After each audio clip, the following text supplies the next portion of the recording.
Welcome to the December 4th, 2018 City Planning Commission meeting. We'll begin this meeting with a roll call. Good evening. Commissioner Ackerman. Here. Commissioner Briggs. Am I echoey? Yes, except you're getting feedback. Okay. We all are. Not out of there. Right? Commissioner Briggs. Oh, yeah. Commissioner Gibrandel. Present. Commissioner Mills. Here. Commissioner Milstein. Here. Commissioner Sauvé. Here. Commissioner Trudeau. Here. Commissioner Weatherby. Here. Commissioner Woods. Quorum. Thank you.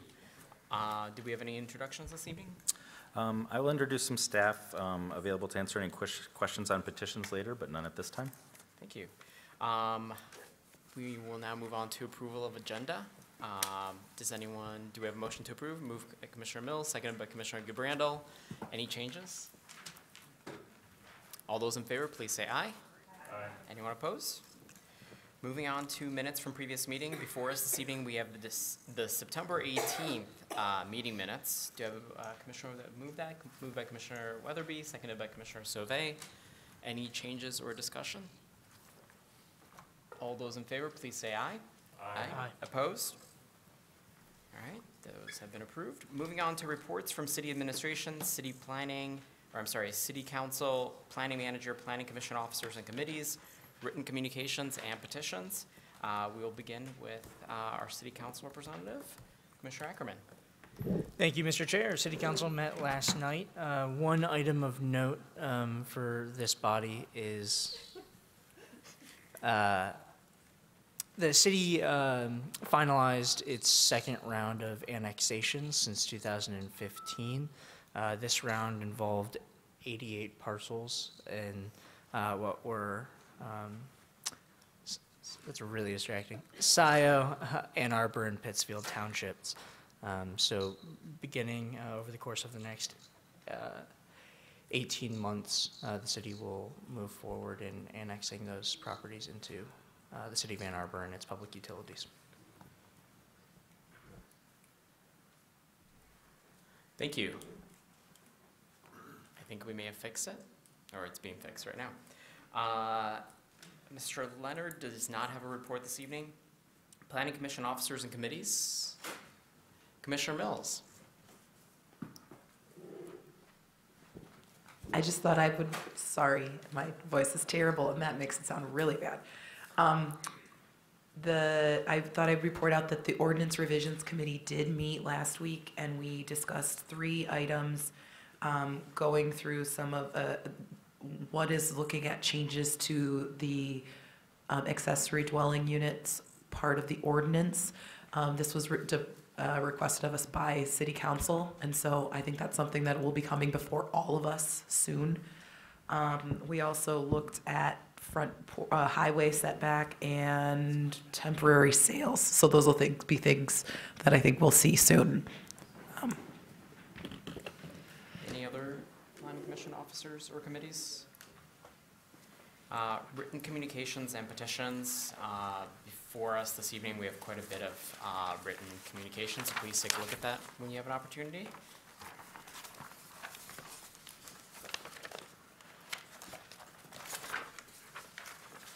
All right, moving on to audience participation.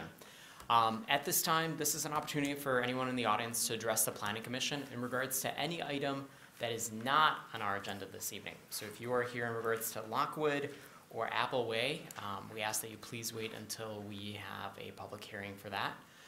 Is there anyone in the audience who wishes to address the Planning Commission in regards to an item that is not on the agenda this evening?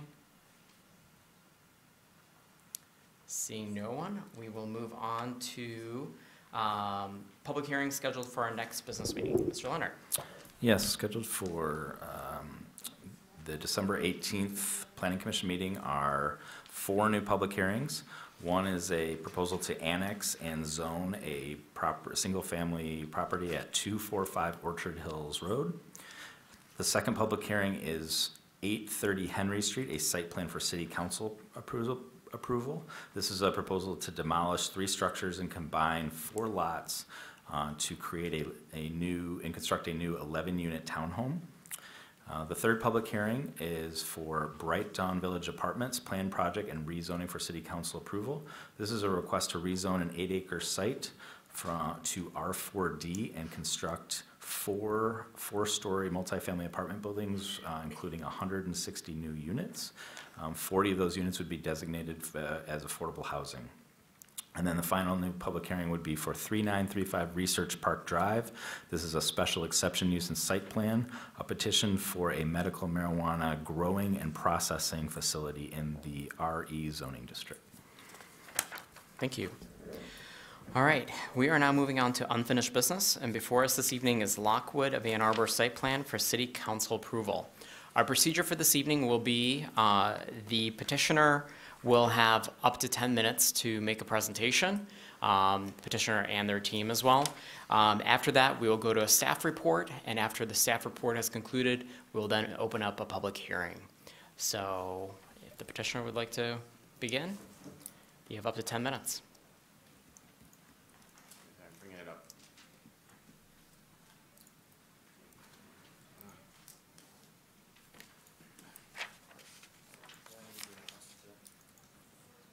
Yes, you will. Okay. I'm trying to bring it up right now, but of course I had it loaded in there. Hold on a second. Here we go.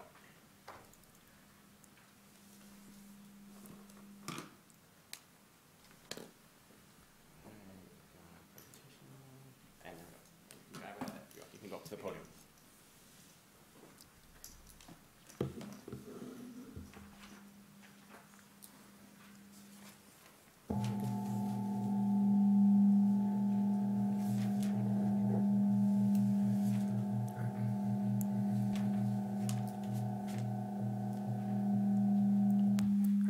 Evening.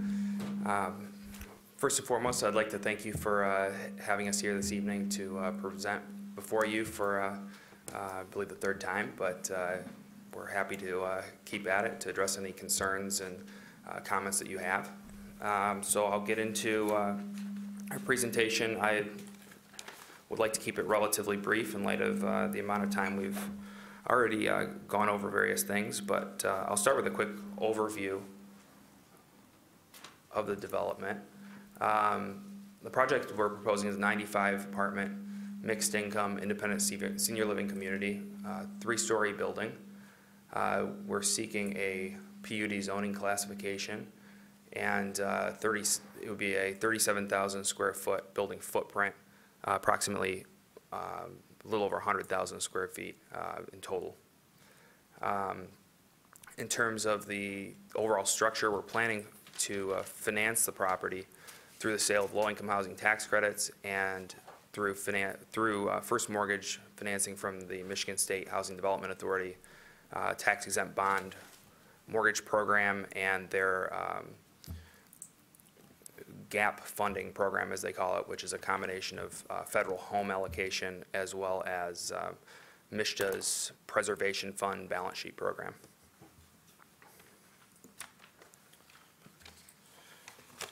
As far as the residents that our proposed development would serve, it would provide a new housing option for local seniors whose lifestyles fit with a single building service-enriched community who do not need dramatically more expensive assisted living. So basically the gap market between senior apartments without any services or coordinated meal service, laundry services, coordinated resident events, and assisted living on kind of the other end of the spectrum, which would be a much more intensive, medical-oriented, and significantly more expensive option. Typical starting prices in a market like Ann Arbor are $4,500 a month up to well north of $6,000 a month, depending on the service package selected. The floor plan and pricing mix would be 6 studio apartments designated for 60% area median income households based on current area median incomes and estimated utility allowances, $883 per month. 12 one-bedroom apartments designated for 60% or below area median income households for $939 a month, and 3 two-bedroom apartments designated for 60% area median income households for $1,128 per month. We would also have 6 additional studios, which would be designated for the 50% area median income, which is under HUD's classifications, is the very low income classification per HUD definition. Those would be ranging from $753 to $769 per month, 11 one-bedroom apartments at the 50% AMI level for $776 to $817 a month, and 3 two-bedroom apartments for $932 to $981 a month. And our current estimate of market rents would be $2,700 per month for a one-bedroom apartment, of which there would be 32, and $3,200 per month for a two-bedroom market rate apartment, of which there are 22.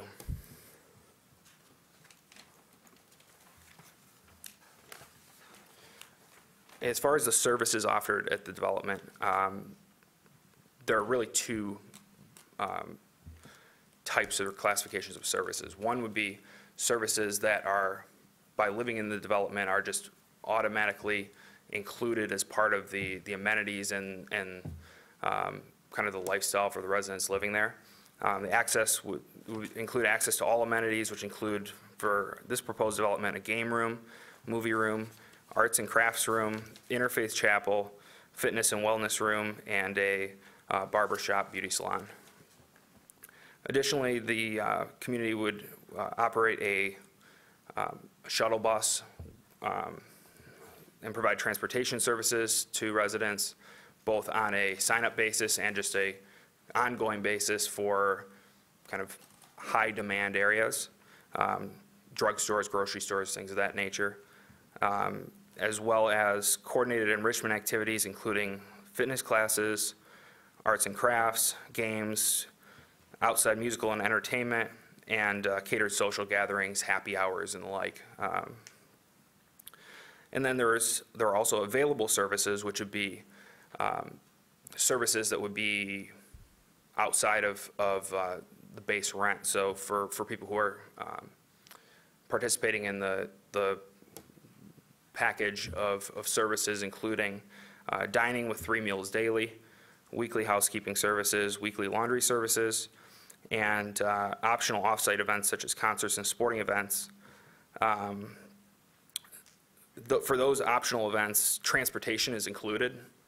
The only aspect that would be additional would just be the cost of an event ticket or something along those lines, if such existed, if it's not a free community event.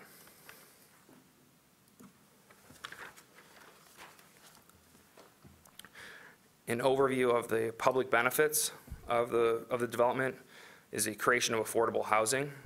41 apartments in total of affordable housing added, which, based on some of the feedback from the Ann Arbor Housing Commission and just the kind of the history of affordable housing in the last 10 years in Ann Arbor, is a significant addition to the market.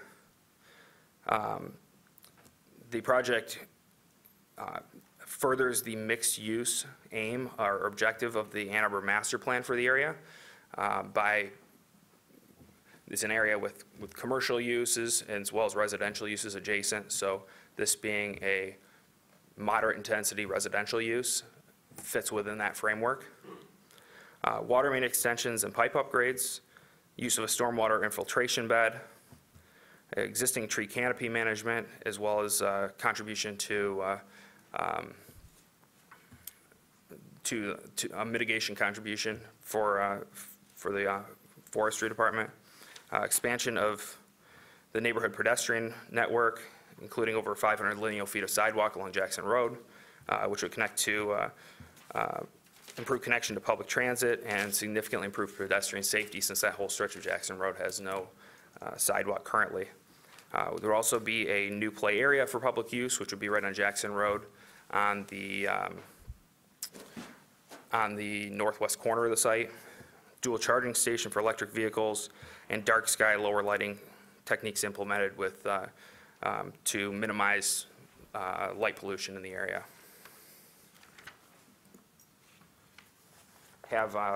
Here on the screen we have a visual of the sidewalk additions. You can see the majority of which is off-site on Jackson Road. a graphic of a rendering of the proposed play area, which will be public access and easily accessible off Jackson Road, especially with the addition of the sidewalk. There were also, just to overview, a few changes to the development improvements based on feedback from this commission and from the local community, which includes addition of studio apartments, a significant increase in affordable apartments from 19 to 41, a reduced building footprint, and a change in dumpster location and loading dock to reduce the impact on neighboring properties.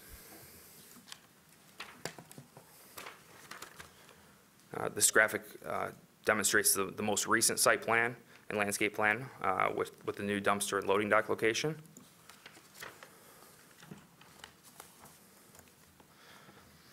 And also the alternative use analysis with R1C zoning, which is the current zoning, the allowable building footprints based on an alternative site plan prepared by our architects, which complies with all applicable zoning regulations. We have a building footprint of 40,450 square feet with paved area of over 38,000 square feet for open space of 48.8% and 30-foot rear yard setbacks and 5-yard side yard setbacks, which actually be applicable in this case.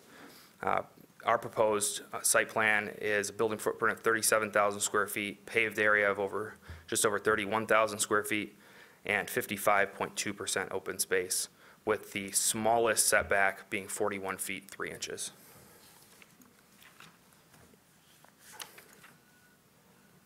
And so this is a graphic of the alternative site plan layout under R1C.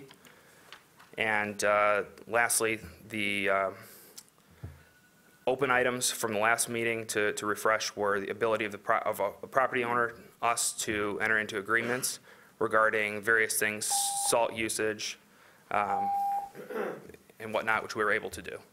And then there are also members of DEQ here, as well as the fire marshal to weigh in on those other issues. Thank you. Thank you. We'll now turn over to Mr. Kowalski for the staff report. Thank you. Okay, I just have a couple of quick items really to go over at this point. I'm not going to rehash the entire staff report. In addition, some of the items to follow up on were touched by the petitioner previously. Most importantly, one of the issues that the commission tabled it for, one of the major issues in September, was the question over infiltration and any potential effects that may or may not have on the Gelman plume in that area. As noted in the report and also mentioned previously, we do have a representative of the MDQ here tonight, which would be able to answer some of those questions. We did additional staff met with some planning staff, as well as additional city staff met with the MDQ, as well as the Washtenaw County Water Resources Commissioner in mid to late September to discuss this project, as well as kind of set a mission for where Mr. Lund will kind of touch off on his follow-up research on the issue of infiltration as well. One of the other items was regarding the lighting on the site, again touched on by the petitioner, but I further verified and went through the dark sky qualifications, and this will meet the dark sky qualifications for the hard shutoffs on the fixtures. That is also something that will be put into the supplemental regulations as well as any development agreement. And lastly was the item of the potential salt runoff and things like that. Noted in my staff report, they sand salt mixture. We did staff to do some research in addition, reach out to our natural features crew and things like that. On this site, really there'll be no direct drainage of the salt into any of the adjacent areas or wetlands. It is all going through bioretention basins similar to other projects within the city, so there won't be any direct drainage. The salt sand mixture will help in addition. We've looked into other potential for treatment, but none of them really, staff didn't feel comfortable with any of them. So really those were the three main items for follow-up after the last planning commission meeting, and staff is still recommending approval at this time. Thank you. Thank you. I'll now turn it over to Mr. Leonard for introduction of the staff that's here. Thank you. As a couple of those who are in attendance tonight, this evening, to answer any questions were already referenced, but on behalf of the city staff, we have Brian Steglitz. He's the water treatment manager. He is transitioning into the role of the city's primary liaison as it relates to the Paul Gelman plume. We have Kathleen Summersgill. There were questions previously about the written comments that staff relayed. The fire marshal is here to answer any questions that you have in that regard. We have Peter Stevens, the land development coordinator, who his expertise is in the stormwater standards, geology, and the like. He's already provided some testimony, but is available for any questions that you may have. Cynthia Renninger, our transportation engineer for the city.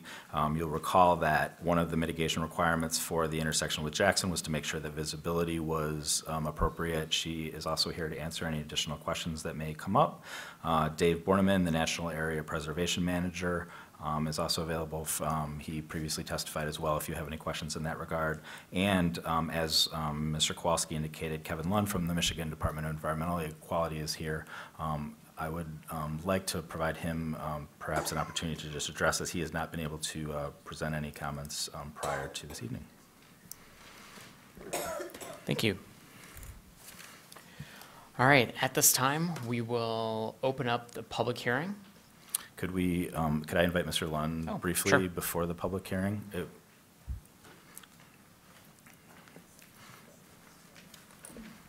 Thank you for the opportunity to talk to the board and explain a little bit about what we know about the Gelman plume and where it is. Matt, could you pull up that cross section that you developed at the planning? Just use that as a graphic to kind of help explain specifically on site, and then talk a little bit about what we're looking at for other development. When this was brought to our attention, we wanted to speak to all development in relationship to the Gelman plume, not just focus on one development. It's actually not, it's not in the slideshow, unfortunately. It is in the packets. That's okay. Sorry. You do have a copy of it in the... In the packet, you have a cross section. It's like one of the last pages. Yes, and the groundwater in that picture flows from the left side of the picture to the right.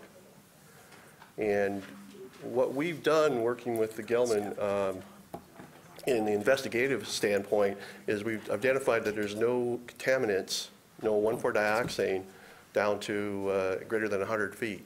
That's when we first start to pick it up. So to the left of, or what you're looking at would be to the left of that would be the monitoring well we call 118. And 118, we didn't see any contamination as we installed that well until we got well greater than 100 feet, and then we saw some contamination. The only thing I want to point out too is there's some challenges. It's a complex site in groundwater. When we talked about groundwater elevations, there's two different kinds of groundwater elevations. There's the water table elevation, which is real shallow water, and then there's an elevation we call a piezometer, or piezometric elevation. And that's a bit of a pressure, because when you take when you put a well below that clay layer, that level comes up. But really that contamination that we're seeing is in that lower level. It migrated there. It didn't come down from the surface. It migrated across from the Gelman property.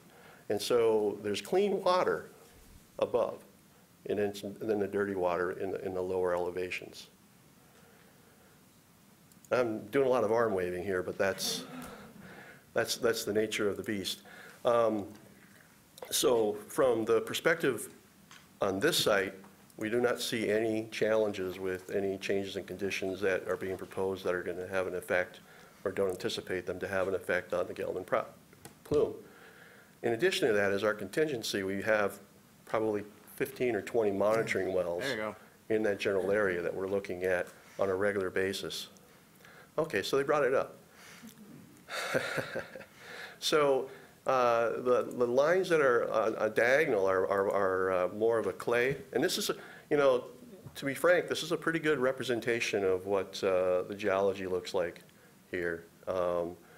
It's an oversimplification. It's a little more complicated, but it's a pretty good representation. So on the left side, we monitored the water quality coming into the picture. And we didn't see any contamination until we got just about to that clay layer that's a little bit lower. And I don't have a pointer, but there's a screen interval that there's something you can see in that monitoring well at 118 that's some horizontal lines. About where that elevation is where we first started seeing the contamination, and that's why that well was installed there. As you go to all the way across the picture under the first lake, or first sister, those monitoring wells over there, again, we didn't see any contamination there until we got very deep and closer to that lower clay. So that gives us a lot of confidence that we're not going to see a problem here. In addition to that, like I mentioned, we've got several monitoring wells to help us monitor any change in conditions. We've been looking at all of the sites. Historically, since about 2016, the county and the city have been requiring an infiltration to try to manage the stormwater issues that have come up over the years in West Park and other parts of the town with additional rain events that have happened. And what we've been looking at is what impact that might have on the plume in other areas. So west of here is a development that the University of Michigan put up.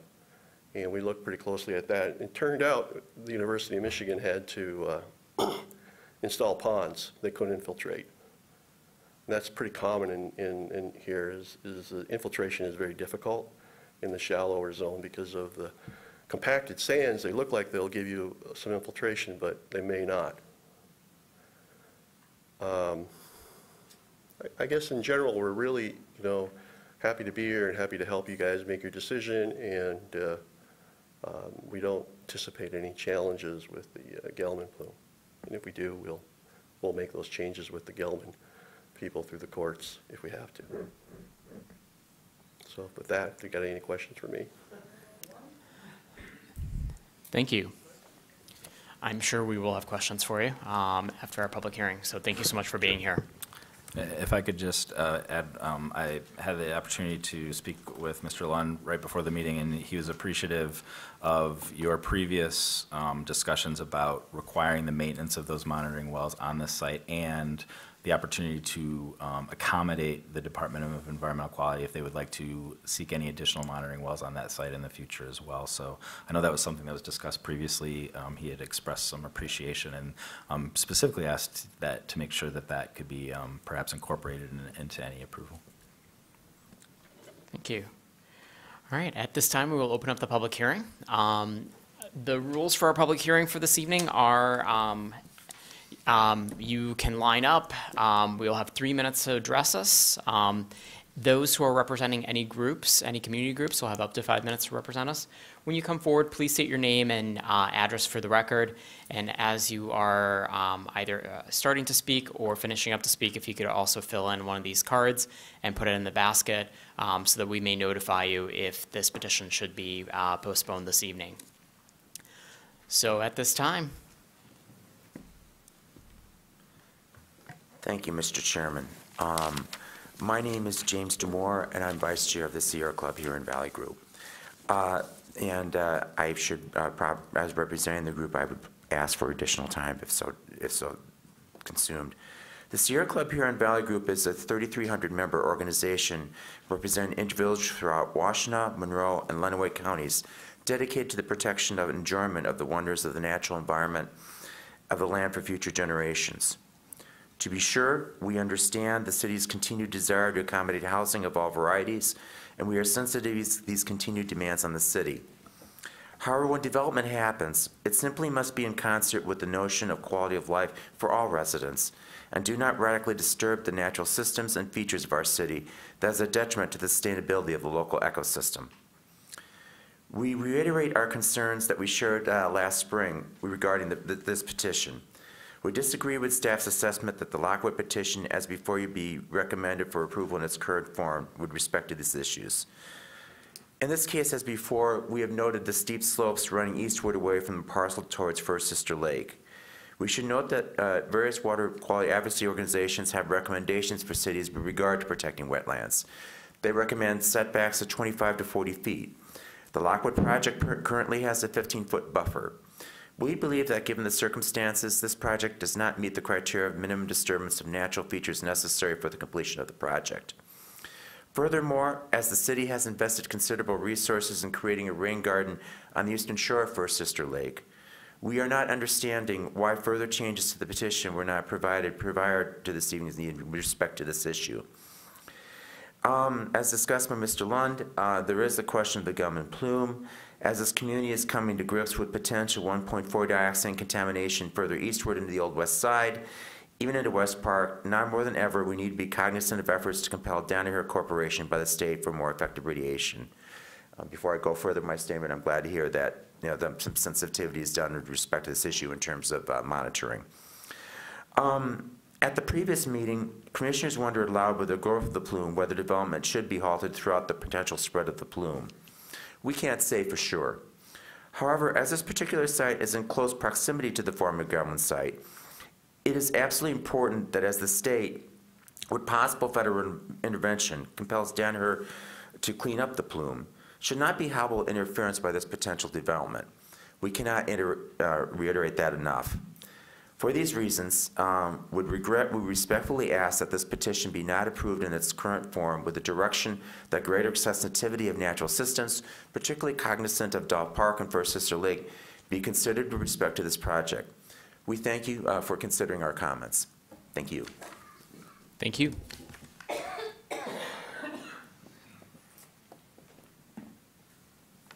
Hi, my name is Pat Bomarito, and I'm a resident of what we call the Westover Hills subdivision. I live at the corner of Westover and Porter at 204 Westover. I've lived there for 15 years. This is my first time ever doing this, so bear with me. Others have spoken, as you know, to the scientific and technical issues involved with this proposed development, but my concerns are more about the environment. The traffic on Jackson and Wagner is loud, and this development would add to that at night with more trucks, deliveries, ambulances, buses, and of course, workers' and residents' cars. There will no doubt be an increased use of salt. I'm not sure yet that that salt issue has been resolved, at least to my satisfaction. And I know that salt runoff will have a huge negative effect on this beautiful little sister lake. I love the wildlife here. It was the closest to my little dream of having a cabin in the woods that I had always wanted. I have seen turtles crawl up Westover from the lake to lay their eggs right in my backyard. Neighbors have periodically marked off turtle nests in the road closest to Dove Park so that the cars wouldn't disturb the nest. Turkeys walk through my yard. I've seen geese, falcons, and hawks flying overhead. I think this development is way too close to our lovely natural area, which of course it includes way much more than just the Dove Park itself. It's likely to affect and maybe diminish the amount of birds that use this natural area as a flyaway, fly overhead, or even the ones that stay around all year. About 500 feet from me, and I live on the corner of Porter and Westover, I know that they're monitoring the Gelman plume. Apparently they're attempting to shore up or enclose in a bunker style with huge cement blocks the pump house for the horizontal well. I think this would be, before it goes any further and you decide, I think you all have to come and see what that looks like on the corner of Wagner and Porter, and also drive up to the proposed site and see what it looks like in real life. The Lakewood proposed site, and just see what we're talking about as concerned neighbors. So our neighborhood, Westover Hills, has already paid a high price for the Gelman plume. We needed to abandon our dioxane polluted wells. We had to annex at considerable expense to the city's water supply, which now I really truly believe is threatened anyway as the plume moves toward the river. Until that horrible mess of the Gelman plume, which has been, can I go on? I have about 5 more sentences. 5 more seconds, Yeah. How about that? Until this mess that has gone on for years is successfully addressed and the plume is no longer a danger, Why would anyone want to further disturb the fragile balance we all want and work hard to maintain in our beautiful little corner of the world? Thanks for your time. Thank you.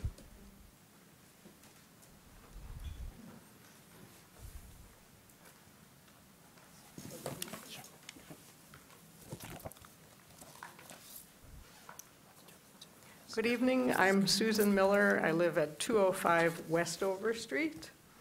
I've lived in Westover Hills for 19 years. The Lockwood development would abut Westover Hills, a very small area of about 95 houses that already struggles to maintain its integrity as a cohesive community in a highly commercial corridor and copes with a number of quality of life issues.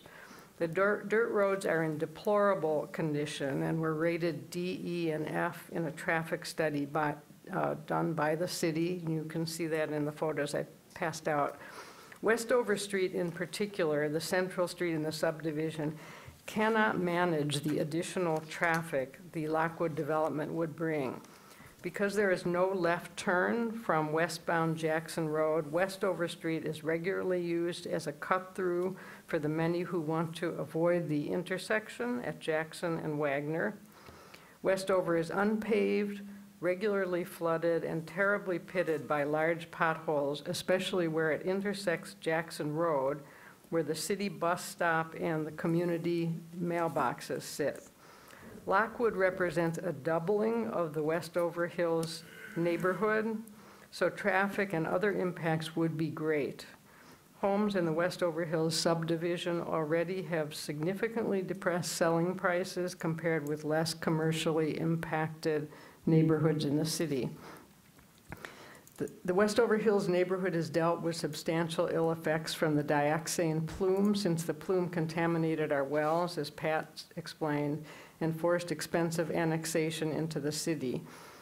Thus, we are highly disturbed by the idea that the commission would take any risk associated with a large wastewater infiltration system that might hasten the movement of the plume toward the Huron River. We're also disturbed by indications that the commission might be willing to disregard appropriate wetlands regulations and allowing a major building project with associated road salt, garbage dumps, and heavy equipment immediately adjacent to the First Sister Lake, which sits within Dolph Nature Area. A large development that diminishes our sense that we are a neighborhood and introduces noise and light pollution and other disturbances is not welcomed by most in the community. 40-plus people have already spoken against this development. None have spoken for it. The city's own master plan clearly argues against such development. The property proposed for Lockwood is zoned single-family and should maintain that zoning, or it should be purchased by the city as an addition to Dolph Nature Area, or possibly developed into a dog park, which is needed on this side of town. Thanks very much. Thank you.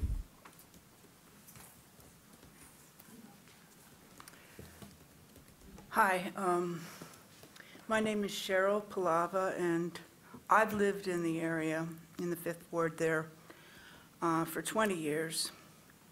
Actually, I served on the very first Ann Arbor Commission on Disability back in 1980. And I'm a retired pediatric nurse. So I do have some empathy and great appreciation for what you go through as you sit there before the citizens of Ann Arbor and have to hear some of the same things repeated from the neighbors in this case. I'm asking you to look, listen, and feel what the members of this community are saying in opposition to rezoning and therefore in opposition to Lockwood commercial development on this piece of land. The land use as envisioned by the company will impact the natural and human environment in adverse ways. It will hurt First Sister Lake with polluted runoff from impermeable surfaces, large amounts of winter salt, oils, and fertilizers from extensive plantings will find their way into already stressed wetlands. This isn't any old swamp.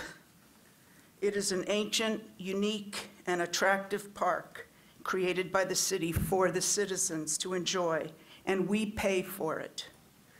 Why was no wetland permit enacted? It seems like a certain rigor is missing, and people have already made up their minds.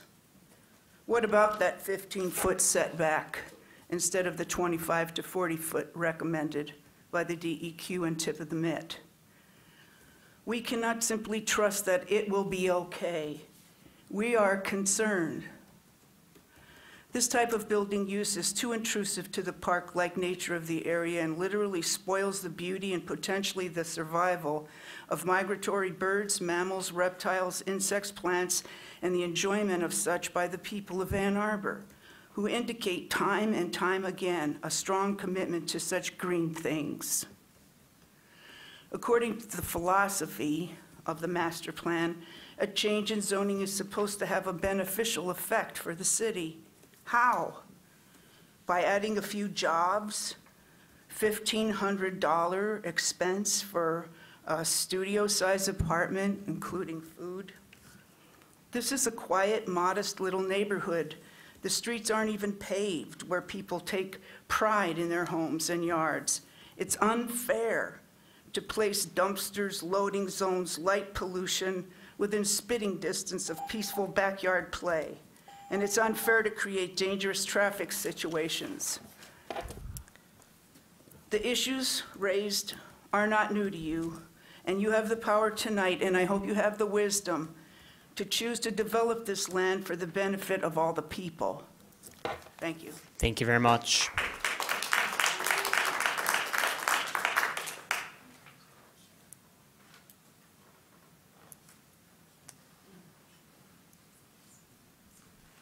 Hi.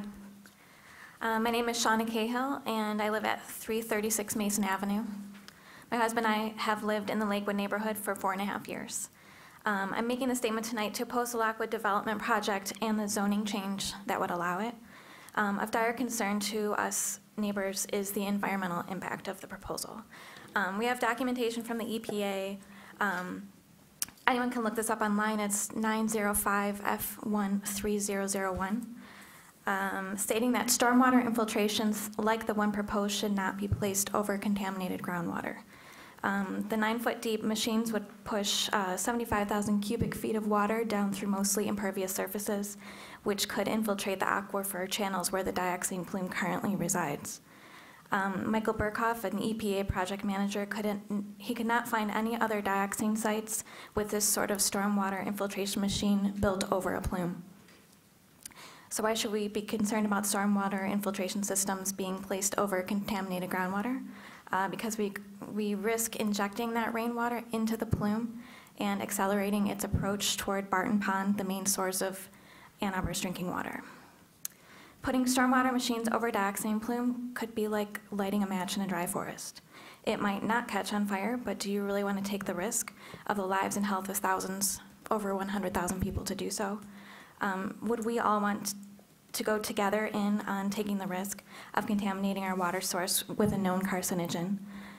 Imagine how this could impact Ann Arbor: widespread illness, astronomical mitigation costs, a deleterious effect on our local economy.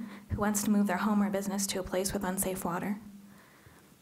And lastly, I'd just like to reiterate another simpler reason to say no thank you to the developer, which is zoning. The parcel is zoned for single-family homes, not a large, complex residential structure, period. If one day per zoning, single-family homes are built on the parcel, Lakewood neighbors will welcome our new neighbors. We oppose this development, and we invite the developer to select another, more appropriate site. Thank you. Thank you.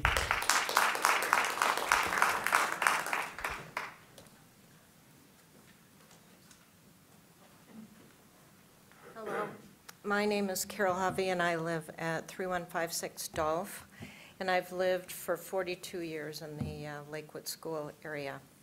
In the late 70s, I was one of the secretaries of the Sister Lakes Association, which has been a very active organization in our city. My job at that time involved printing and distributing frequent newsletters to 310 homes that were in the Lakewood School area, the Westover Hills, and the homes of, off Liberty that were part of this area. And, but right now, we have been stewards over all the years of protecting these lakes, these Great Lakes, and even restoring the trails, limiting the salt that goes on the streets, watching even for the fewer curb cuts that would be affecting the traffic in the area when businesses along Jackson Boulevard were developing. Our attention, I think, right now, though, has to be paid to the homeowners who had faith that the master plan in this tree city meant something when our neighborhoods and school districts were zoned single-family home. I don't think there's any credible reason to give preference to an outside developer who's buying commercial land, if so, at a lower price, and turning its back on the homeowners that have been living there. I don't understand why the city could choose to put our neighborhood's interest aside to give preferential treatment to an outside developer and against its citizens. We want to live in this beautiful, beautiful setting that's all alongside parkland, and I hope the city will do the right thing and be loyal to its taxpaying citizens and leave the single-family housing as promised in its master plan. Thank you. Thank you.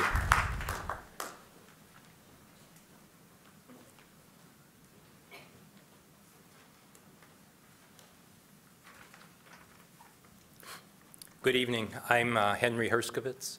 I live at 250 High Lake Avenue. Yesterday, I completed a simple exercise. I wanted to see the locations of other Lockwood senior living facilities and if these locations existed with single-family residences and neighborhoods. Here's a Google map of Lockwood of Fenton. I don't know if you can see this or not, but to the west, you might be able to see farmland. To the north lies the Fairfield apartment complex. To the south, Flagstar Bank, and to the east, Genesis Credit Union. All businesses and apartments. Next, if I can get it, is Lockwood of Davison in Davison, Michigan. It too lies between the Rollaway Bowling Alley and Lounge and Willowbrook Apartments. There appears to be one home to the south, but that shares the block with a RE/MAX real estate office. Lockwood of Waterford is closer to Ann Arbor, but it too appears to be carved out of farmland. In fact, it lies just north of the Riverside Elementary School, which sits on Farm Road. To the east lie three large apartment buildings. Lake Huron Woods lies behind the Lakeshore Presbyterian Church and appears to be situated in a vast forest. Although there are homes to the north, I doubt I could reach them with my 3-iron. My simple exercise ends with the Lockwood of Burton. It is bounded by a forest on the east, St. Nicholas Church to the north, and Cyclone Car Wash to the south. Across the street, we find a Gordon Food Service business. I found 5 Lockwood rest homes. None exist on a steep slope. None appear to be endangering any lakes, and none appear to be located a softball toss from any single-family home like the facility Lockwood is trying to ram into a property zoned single-family residential. If the neighbors gathered here tonight appear to be part of a NIMBY conspiracy, it's because in no other location has Lockwood sought to change existing codes and deprive neighbors of what they purchased their homes for, to live with other neighbors in an appropriately zoned neighborhood. I thank you. Thank you.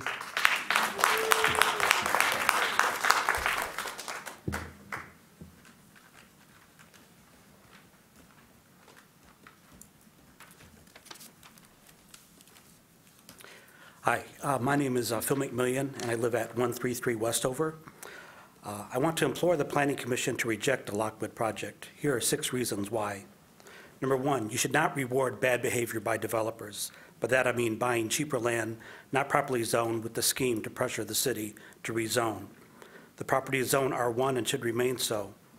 Also, this developer is not trustworthy. After the initial site plan was communicated to the neighborhood, they did a bait and switch to make the building much bigger and much closer to the Westover Hills neighborhood. Number 2, the project is not consistent with the city master plan for this area.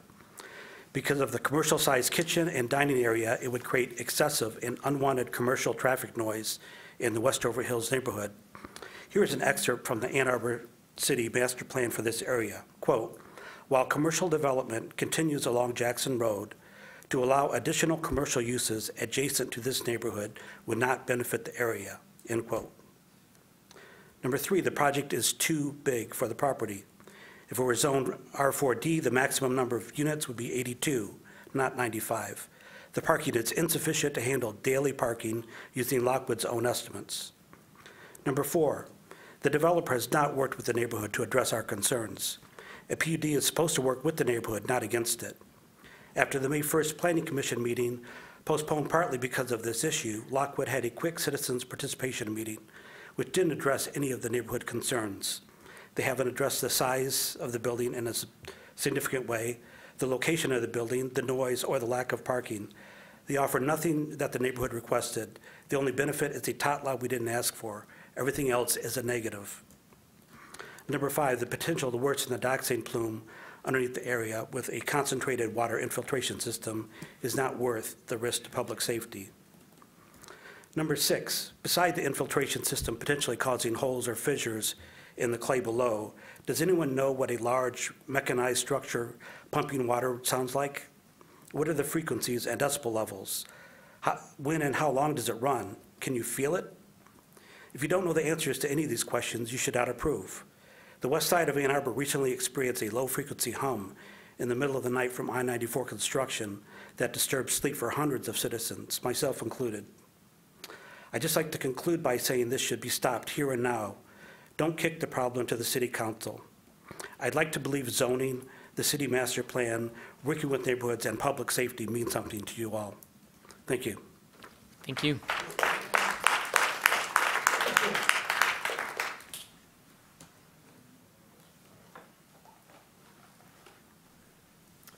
Hello, I'm Matt Weibart from 241 Mason. I'm not in support of the project. Just a few things. Your graphic on the screen right there shows it. They have to push the snow somewhere. You physically can't move it to the back of the property through the grass. It's going to go in the lake. Those elevation lines show it's a steep drop off. Any melting snow is going to go in that direction. It goes downhill. You just can't get away from it. It's a senior community. They're going to salt it. Look at Westgate Shopping Center. Just for the liability of people walking on the sidewalk, it's caked every time it snows. If you have a 6-inch snow, if you take a shovel and push it 8 feet, you could have technically 4 feet of snow. It will compact down to 2 or 3, but if we have 2 snows in a row, where's it going to go? You have one entrance into it. If they push it off to the side there, you've got one narrow entrance into the property. A fire truck can't go through an 8-foot drift. And that, here's my notes.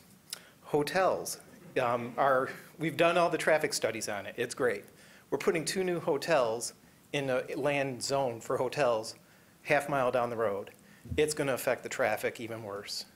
We have no crosswalks on Jackson there. Spoke with the hotel owners at his planning meeting. He said they didn't have to put in one because it was just too dangerous for people to cross there.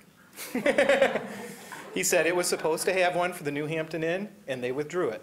And the city approved it because it's just too dangerous to put a crosswalk there. The sidewalks they're putting in are taking it west, out of town, towards Wagner Road and a bus stop. It's great, but you still can't get from there to Lakewood Sub because it's on the street. And there's no place to put a sidewalk unless they put an elevated boardwalk over the wetlands to connect the two. And then third, independent of Henry's trip, I happened to be at the Lockwood in Davison. It's got a huge, beautiful parking lot. It's building and parking lot. It's right in the middle of a city. They've got more spots than they can handle, and it was full. So their 60 spots with 10 employees is not going to cut it. There's going to be more cars, because if you're over 55, you still drive here. And then the public playground, it's great. And then they were saying how it's access to Jackson Road. Where do you park on Jackson Road? Where do you park on Wagner Road? They've got no parking in the neighborhood because the Westover and all that, all the employees from all the businesses were parking on their streets, and they're not even paved. So most of that's no parking. So a playground really isn't doing anybody any good except for the few houses in the subdivision there. Who can get there? You can't cross the street. You can't drive there. You obviously could never park your car there because their lot's going to be full. And you can't walk there because you can't even come from Lakewood to get there. So those are my concerns, and that's it. Thank you. Thank you.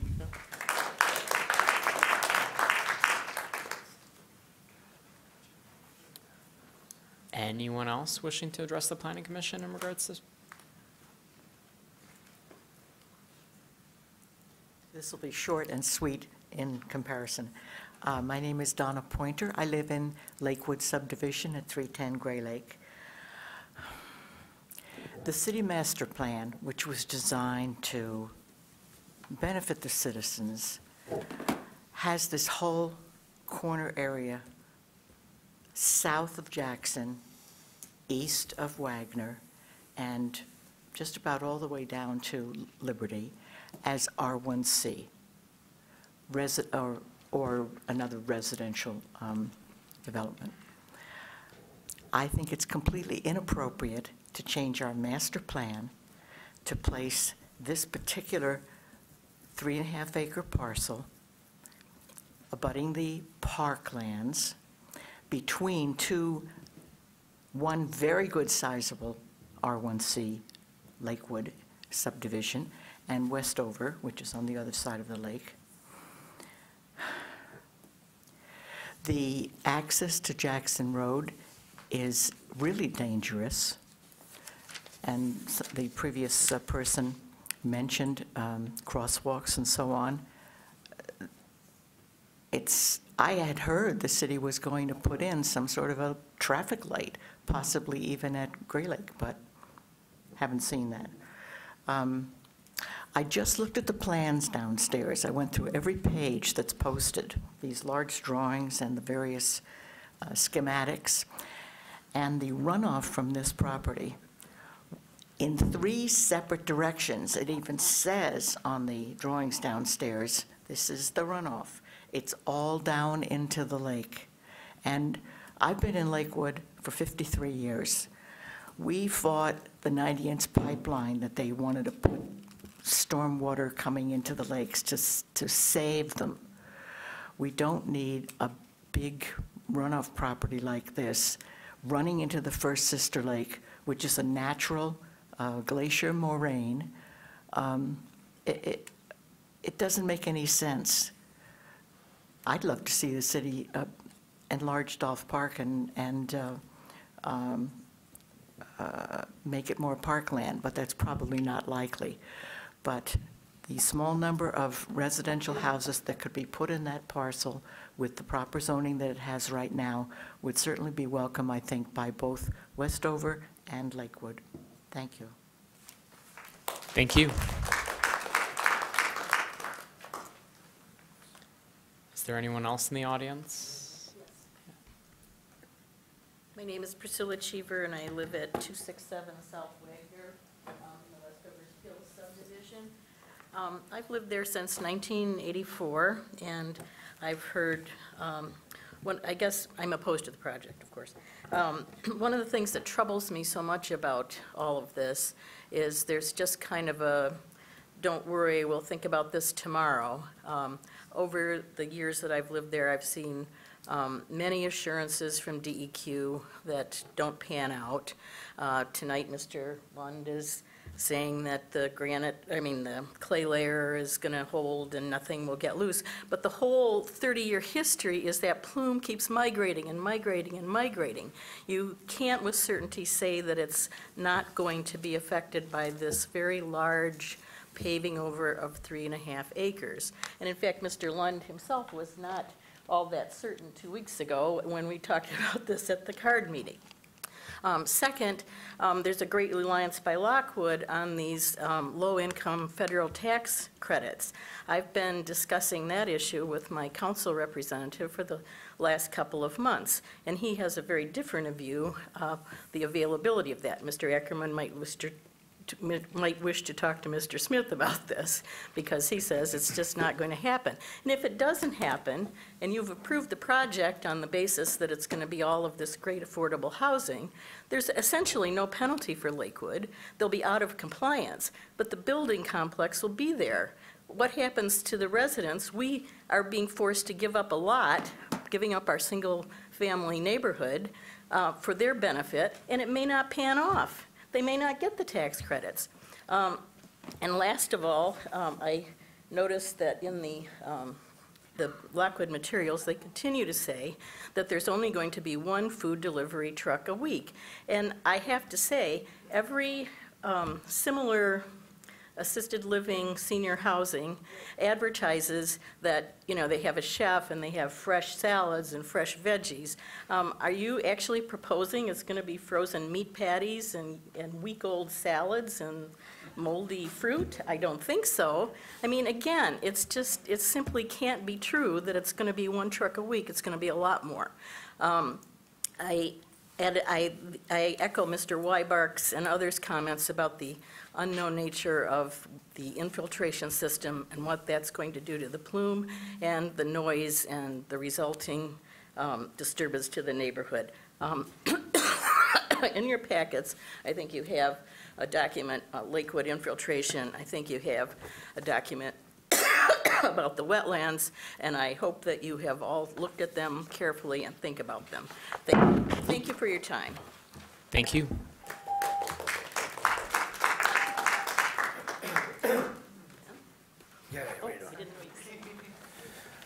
Okay, I'm back. I'm your friendly neighborhood chef. I'm Chef Bill Collins. I live on Porter Road.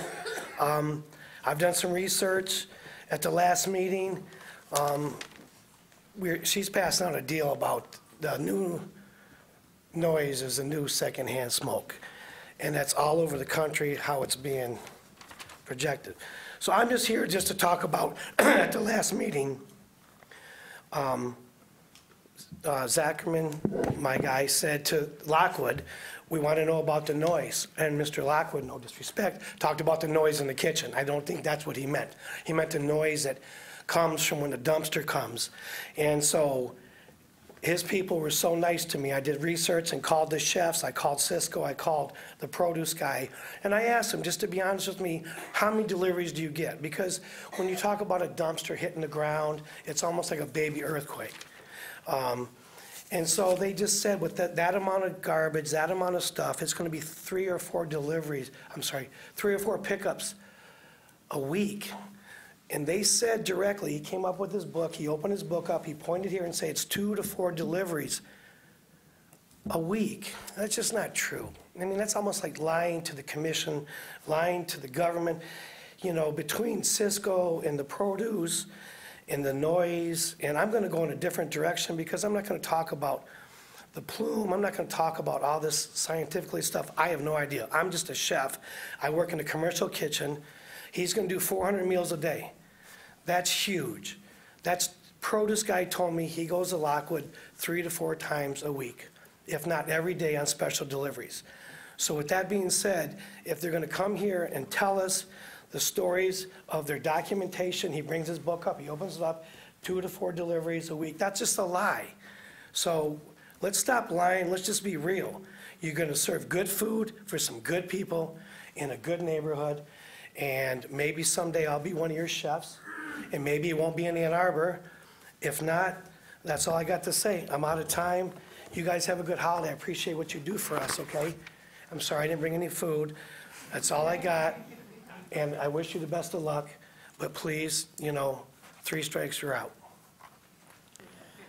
Thank you. Is there anyone else in the audience who wishes to address the... Hey, please come forward. Hi, I'm Elizabeth Collins. I'm the neighborhood representative. First and foremost, I did send a bunch of information. I hope you had a chance to see. I'm mainly going to focus on talking about the plume and reiterate some stuff that Kevin Lund said. The Gelman dioxane groundwater contamination site is thought to be the largest one of its type in the country, maybe the world. Right here under this property is the highest concentrations of 1,4-dioxane in the city of Ann Arbor. You can see the highest color goes right through here. You poo-pooed the idea at the last meeting of halting development over the toxic groundwater until more unknowns were answered. Well, we have information that these machines could be pushing it. I know they seem to think that it's not, but I have some other information from Roger Rail I think you got. Anyway, we also have, the information that the concentrated infiltration could cause a shift in the plumes in unknown ways. The use of the parcel could be used for future plume remediation too. We do not know enough about what this could do, and the residents are asking you, the planners, to do due diligence to match the scale of the problem. This is real, and this has been going on for over 35 years. The last meeting you requested Lockwood hire a hydrogeological study. I guess that was Kevin Lund and Evan Pratt, with their little sketch drawing. When that came out on the e-Tracket last Thursday, I sent it to Roger Rail. These are not normal infiltration, infiltrating all over the property. It is concentrated 75,000 cubic gallons going down into these machines. I have a letter from Larry Lemke, I don't know if you saw that, that said that the clay layers, well, this is a quote, "The subsurface hydrogeology is complex, and in general, clay layers are not very extensive in the glacial aquifer system beneath Ann Arbor." He has done renowned academics on the plume for years. So Michael Burkhoff, also with the EPA, mentioned that he was very concerned about it. At the stakeholders meeting, he got Evan and Kevin, I don't know if they told you that, to start a new committee and do research around town, around all the wells and where infiltration is. That was only a month ago. I'm sure this information can't be completed yet, or the research. And then we come to the EPA document too that does state, I don't know if you had a chance to see it, that the contamination itself is considered the brownfield, the water. And to put these on top, the EPA form states should not be done. Again, we have been told for years from the state that these practices are okay. I have stuff here to Judge Shelton back in the day that the DEQ messed up. Oops. You know, then what? Then we're just stuck cleaning up the mess after and watching the plume move on and on and on. Anyway, Roger Rails, with their sketch drawing that they had, that I sent him, he used the DEQ's well logs and the DEQ's own information, and I don't know if you saw it on his page 8, that shows there's a complete pathway from the infiltration. This is with the DEQ's, you know, I don't know if Kevin can speak on this, but I don't know, it's the same information Kevin has, but Roger, of course, has a lot of time and knowledge. He is definitely a neutral party in this. He's kind of the watchdog over the plume, I call it. He doesn't have an interest in our neighborhood at all, but he just really cares about not pushing the plume. When you talk about shallow channels, and when you were looking at that thing, I have my well log on Porter Ave that was sealed back in the 90s at 103 feet at a non-detective dioxane. 2 houses away was a well at 80 feet that had 2,900 parts per billion. That's a shallower channel. It's not all black and white, and the clay layers are only so significant. So please, please, please, we need to tread lightly where this plume is and use our thinking caps. Thank you. Thank you. Is there anyone else in the audience? Hello, my name is Leslie Beamer, 143 Westover Street. I've lived there 10 years. And I want to thank you all for being here, but also for developing Ann Arbor. We are in opposition for this development at that piece of property. We are not in opposition of senior living. Take a look at our audience. We have over 80% of our neighbors are seniors. We love our seniors. What we're looking for is that Lockwood development on a piece of property that would sustain it, that the neighbors would be happy about it, as all their other locations have you placed. There are no neighbors to oppose it. You placed them in places where they have plenty of land, and that's very exciting. Sarah, I am so sorry that you're sick. That is not fun to be sick, is it? And we just found out that the new noise pollution is a secondhand smoke. Can you imagine being in more noise pollution than we already have? We live in a single-family neighborhood. We would like it to stay that way. We would love you guys to find a place for this this Lockwood development that is in the Ann Arbor area, but also that would sustain it, that would hold it, that people would be happy and welcome it in. Thank you. Thank you.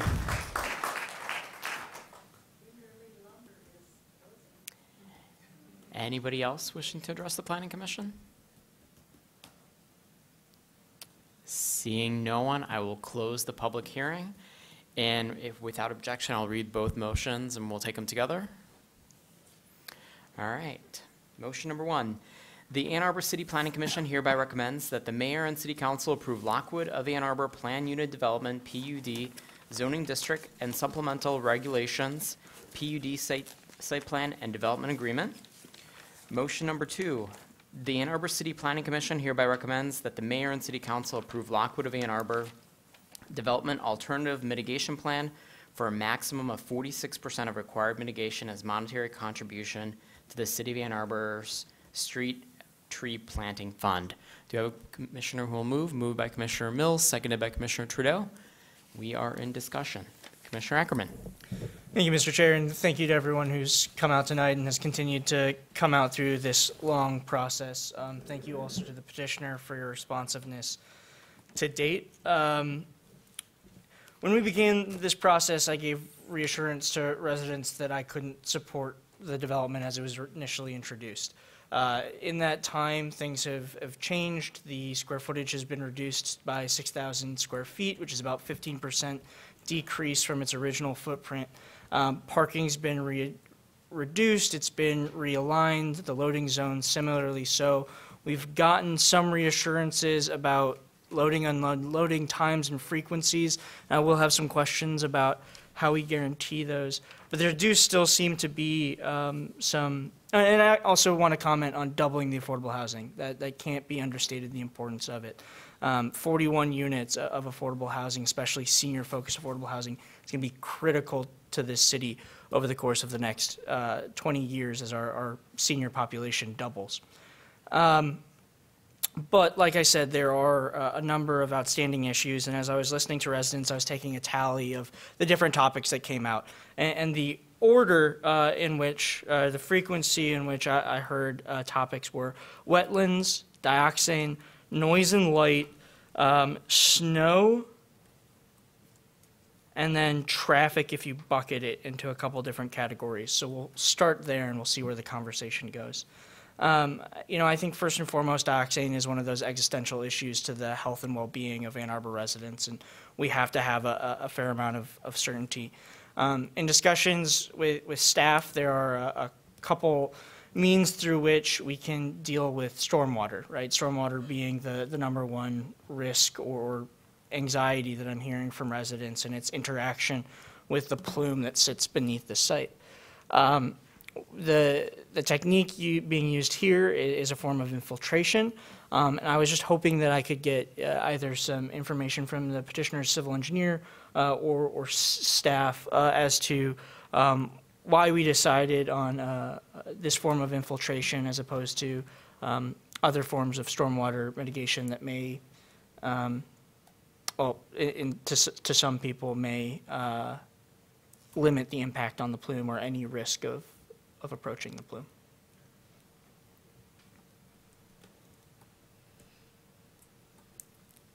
So my name is Joe Maynard. I'm with Washington Engineering. I'm the civil engineer. We went with infiltration because as the city guidelines point out that we need to follow the Washington County Water Resource Commission, who encourages developments to utilize infiltration where available. We do the infiltration test with a geological engineer, and we dig down, we find the sands, we locate the sands. This particular site had a incredibly great location in the front corner, which is where we located the infiltration system, where the water's kind of going to now, naturally infiltrating. So we're kind of mimicking that system.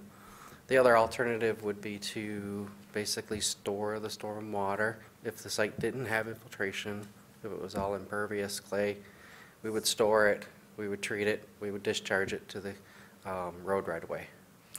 So, as I understand it, the city and the county incentivize developers and sometimes explicitly require developers to look to infiltration first because our stormwater infrastructure system is pretty overburdened as is, and any time that we can naturally put stormwater in the ground as opposed to storing it and then pumping it into our infrastructure is better from a, capital infrastructure perspective. In cases like this where there is proximity to any contamination or sensitive natural features, is there any, and this actually probably a better question for staff, is there opportunity to look to other mechanisms to deal with stormwater, such as detention? I'm Peter Stevens, Land Development Coordinator. I did the stormwater review for this, and to answer your question, there are ways to get out of the infiltration. It would have to be approved through the Public Services Administrator because it is city code that you do infiltrate if it is possible. There's no incentive to infiltrate.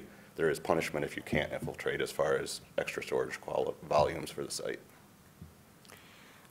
So I think, thank you very much. That's helpful to understand the mechanisms. So I think I want to put a pin in that topic for the time being and move to some others.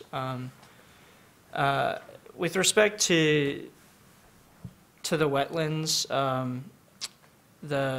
as the staff report indicates, the sand salt mix would be something that would be governed by a development agreement. So they wouldn't be able to use any kind of synthetic snow and ice treatment. So the development agreement could restrict that. As we've talked about before, I do want to just caution the Planning Commission as we get into really operational discussions as opposed to really land use physical improvements. It does get more difficult just practically to enforce, but that is the mechanism by which we would try to do that. To be clear, we don't have staff going out on a snowy day and determining what medium is being put down on parking lots. But in the event that we had discovered, for example, that something was inappropriate or contrary to a development agreement in this case, we would notify them that they are out of compliance with their approval and look to rectify the situation.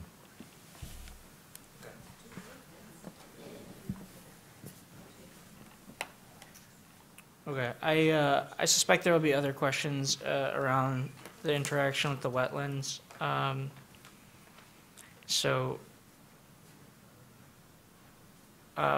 Turning to noise and light, a member of the audience had said that the petitioner had told them that there'd be a single delivery a week. That wasn't my recollection. Can you remind the body operationally how your commercial kitchen will receive shipments? Or actually, I should say any of your operations will receive shipments. I believe the number was 2 to 4 food and produce deliveries per week. And we presented logs, I don't have it in front of me, but it was in the packet that was submitted. That was a log of our other similar operations, which are actually a little bit larger in scale, ranging from 106 apartments to 126. And so that was, those were the numbers as I recall. I don't know if Matt has any exhibits, I think, that were sent over. Do you anticipate any other shipments? So I'm just trying to get a sense of the total impact of trips in and out by commercial vehicles. We don't expect any sort of regular shipments from laundry commercial service? vehicles. Laundry service is done on site. Okay. So we have laundry facility designed into the plan, and laundry service is done on site. Okay. And for the shuttle service that you'd be providing, would the loading and unloading occur on the east side at the main entrance? It would occur on the east side of the main entrance. Okay. And about how many trips a day? I would have to check. My anticipation would not be in excess of 2 or 3 trips a day.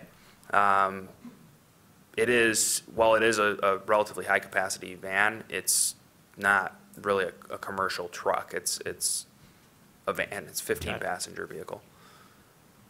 Okay. Thank you there. Would you mind describing the lights that'll be installed? You're coming close to our dark sky goals, and I'd like to highlight that because I think that's something fairly unique. I would have to have our architect weigh in on that. Noise and light pollution. Sure. I'm not sure we're probably fully satisfied residents' concerns around noise, but I think light is a little bit more specific. There are only so many fixtures on site, and if you could speak to your external fixtures, that would be helpful.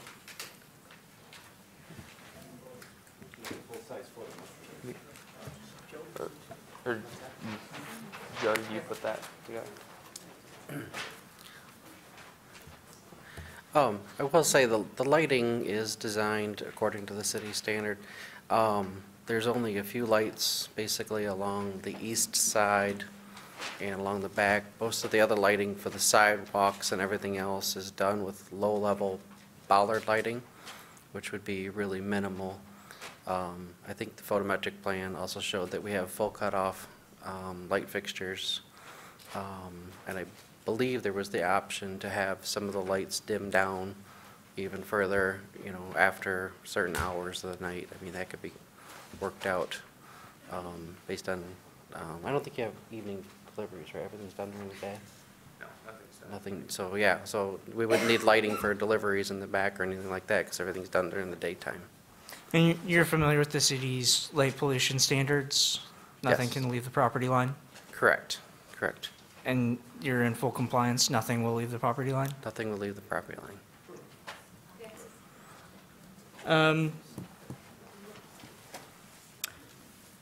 All right. I think from there, perhaps some questions around traffic. I know we have a member of the traffic engineering staff available, just trying to get a better sense of impact to Westover, which has been identified as a cut through from Jackson to Wagner, but then also better understanding the turn onto Jackson and changes to the sightline distances. Maybe we can do any impact to the neighborhood to the west from traffic first, and then we can tackle the turning motion for Jackson. Thank you for being here as well. Thank you to all the staff members who are here. Cynthia Reininger, I'm one of our transportation engineers. As far as traffic impacts in general, I would like to point out that as far as development goes, this type and style of development has a much lower trip loading burden than other types of development. For instance, a per unit rate for this style of housing is much lower than the current zoning. And actually, as I was reviewing this transportation impact analysis, the development is not actually generating enough trips to require a traffic impact or transportation impact analysis, and they did provide that anyway. So they're only generating 20 trips in the AM peak and 25 trips in the PM peak, which is really low. So as far as any transportation impact that they're having, once you start dispersing those trips, there aren't very many trips going in any one direction. Thank you. No, I'm sorry, this is right now for our discussion.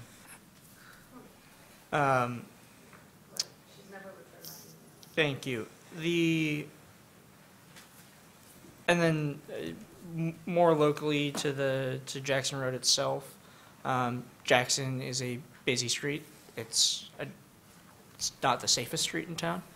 Could you please explain kind of how this interacts with Jackson and kind of the turning movements that we'd be introducing with the curb cut and Sure. So the location of the driveway, one of the things that we were, as staff, were really concerned about was turning movements and conflict points and how it would interact with the vehicular traffic that's already on Jackson Road, particularly with the turnaround. So we wanted to see the driveway as far east as possible to discourage any inappropriate movements, like if you were trying to sneak over to that turnaround or anything like that, to kind of control some of those types of movements. And we also wanted to make sure it was far enough away from those movements to minimize the conflict points, which is where you have the potential for two streams of travel to interact. The other thing is that we really wanted to make sure that the sight distance was going to be accommodated out here, because it is on a little bit of a curve, and it's on the inside of the curve, which is a little bit more of a concern as if you were on the outside of the curve. If you're on the outside of the curve, you can naturally see farther than when you're on the inside of the curve. So we did ask for some additional detail about that and make sure that we are going to be able to provide sufficient, not only stopping sight distance, which is quite often a minimum for driveways, but we ask for intersection sight distance here so that people who are entering Jackson Road will be able to see far enough down the road to actually be able to decide if they have a sufficient gap.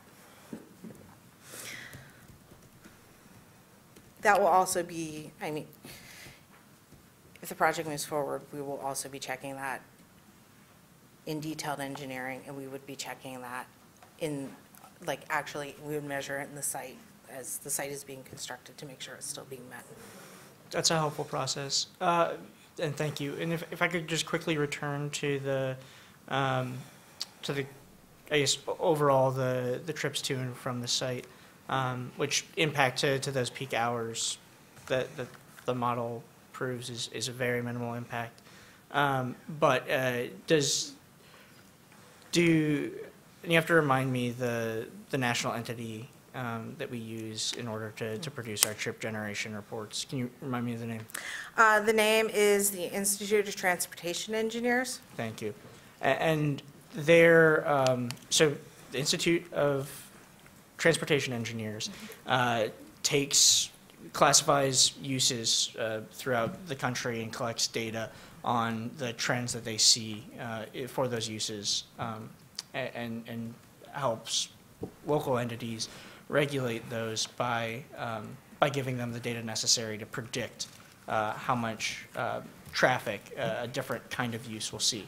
And so the use that was used here would be, I imagine there's some kind of a residential senior housing usage? Yes, this is land use 252 senior adult housing. Okay. And perhaps you don't know this offhand, but does their model and the data they collect include any commercial vehicles coming to and from this type of use? The trip data is overall trip data. It's not broken down into classification of vehicle, but it would include any commercial traffic that the sample sites were experiencing during those hours.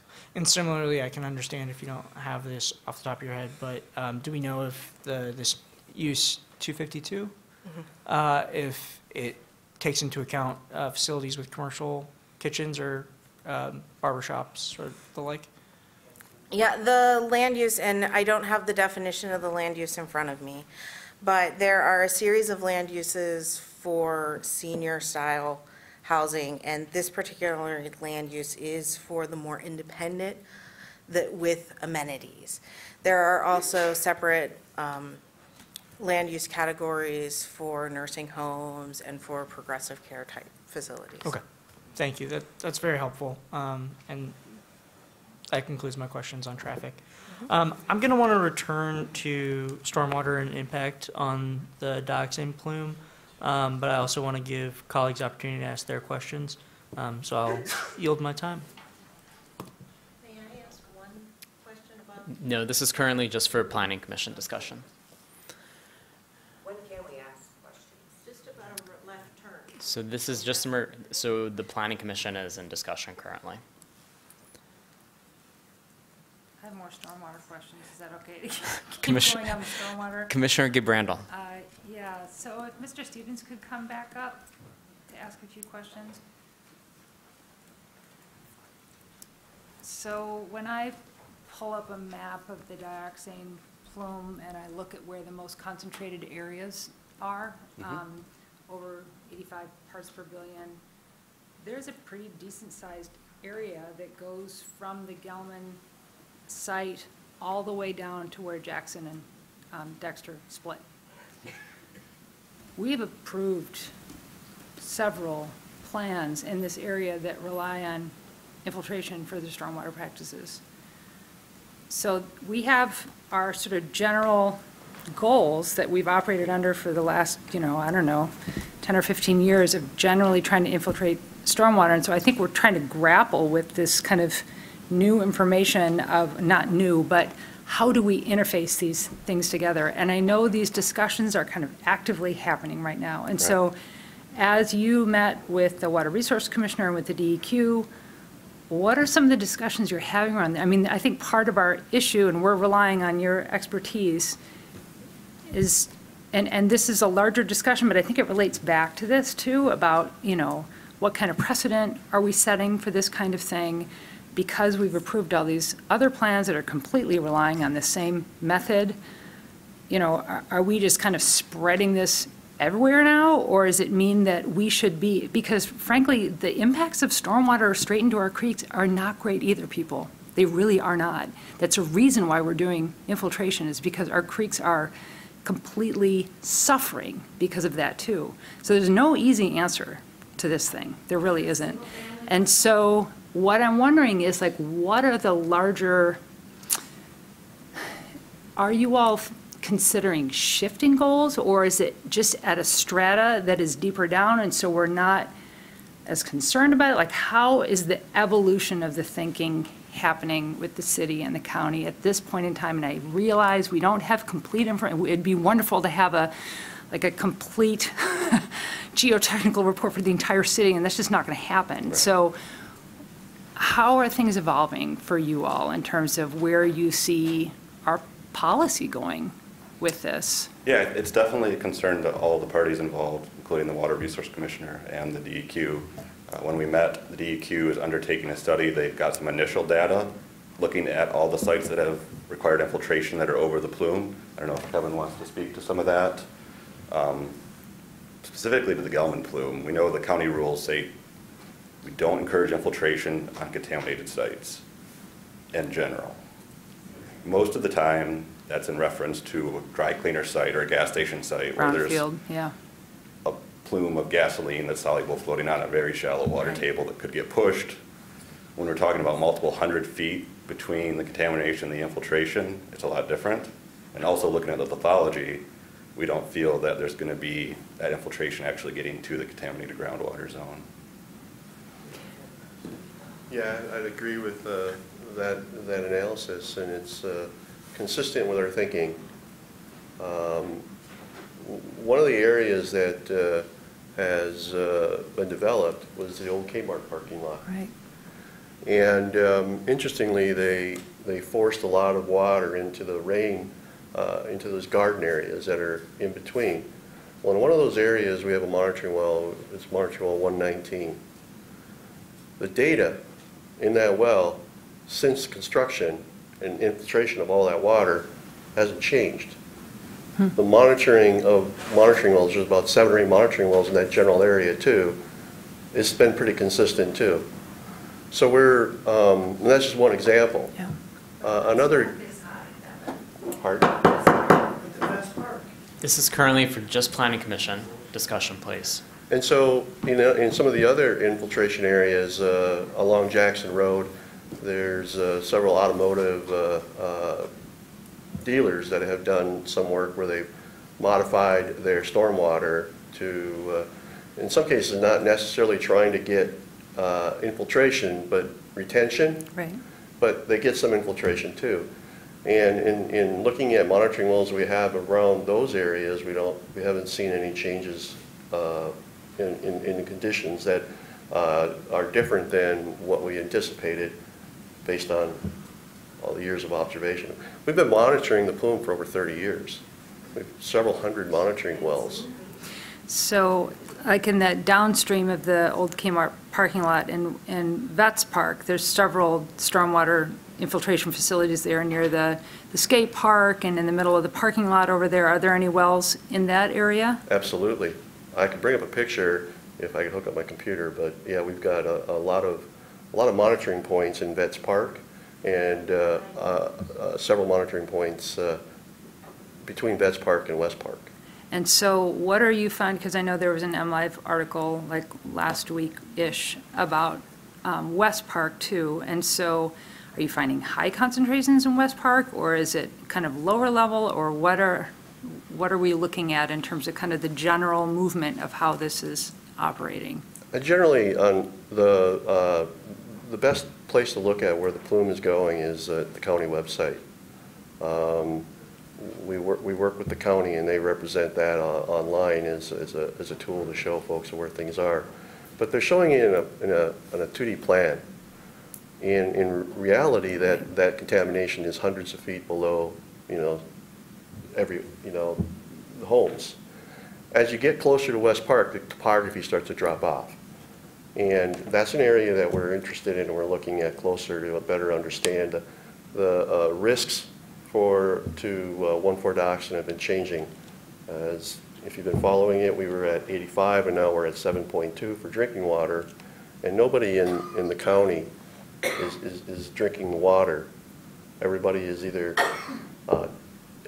outside of the plume and drinking well water, or they're on city water. And that's something that we work very closely with the county health department to monitor and ensure. Now, in West Park, we've done what we call the shallow groundwater investigation in 2016 to evaluate the concentrations in the near first intersection of water. Some of our borings were only about 15, 20 feet, similar to the borings that were installed on this site. Mm-hmm. And we didn't find anything that was of concern. We found detections in 2 locations, as I recall. Very, very low, 2 to 3 parts per billion. We've been sampling surface water at various locations. And we're working with the county in developing a plan to sample additional surface locations in the West Park area. That was triggered by an observation of a sample that was collected at the West Park in a stormwater structure. Mm-hmm. It's one of these swirl structures, just on 7th Street and West Park. And a sample collected from there in November, October timeframe had 19 parts. 19 parts is still a ways away from our action levels, but it caused us to look into it and try to understand where it might be coming from. 1,4-dioxane is a compound that's used in a lot of things besides Gelman. And as you get around the West Park area, it didn't look like it does today. There was more industry and other things happening, tanneries and things like that. So we're trying to better understand that and look into that. So would you say in general that your goals of infiltration are still kind of consistent across the city in terms of handling stormwater, or do you feel like you may be taking kind of a more nuanced approach depending from site to site in terms of how you all are thinking about managing this in the future? Does it feel like it's, what I kind of hear you saying is that it's lower down and that there's other intercepting layers that tend to kind of shunt it off prior to putting a lot of pressure on moving it in the deeper strata? Am I right about that? That's a fair statement. I would agree with you there. One of the folks mentioned my uncertainty.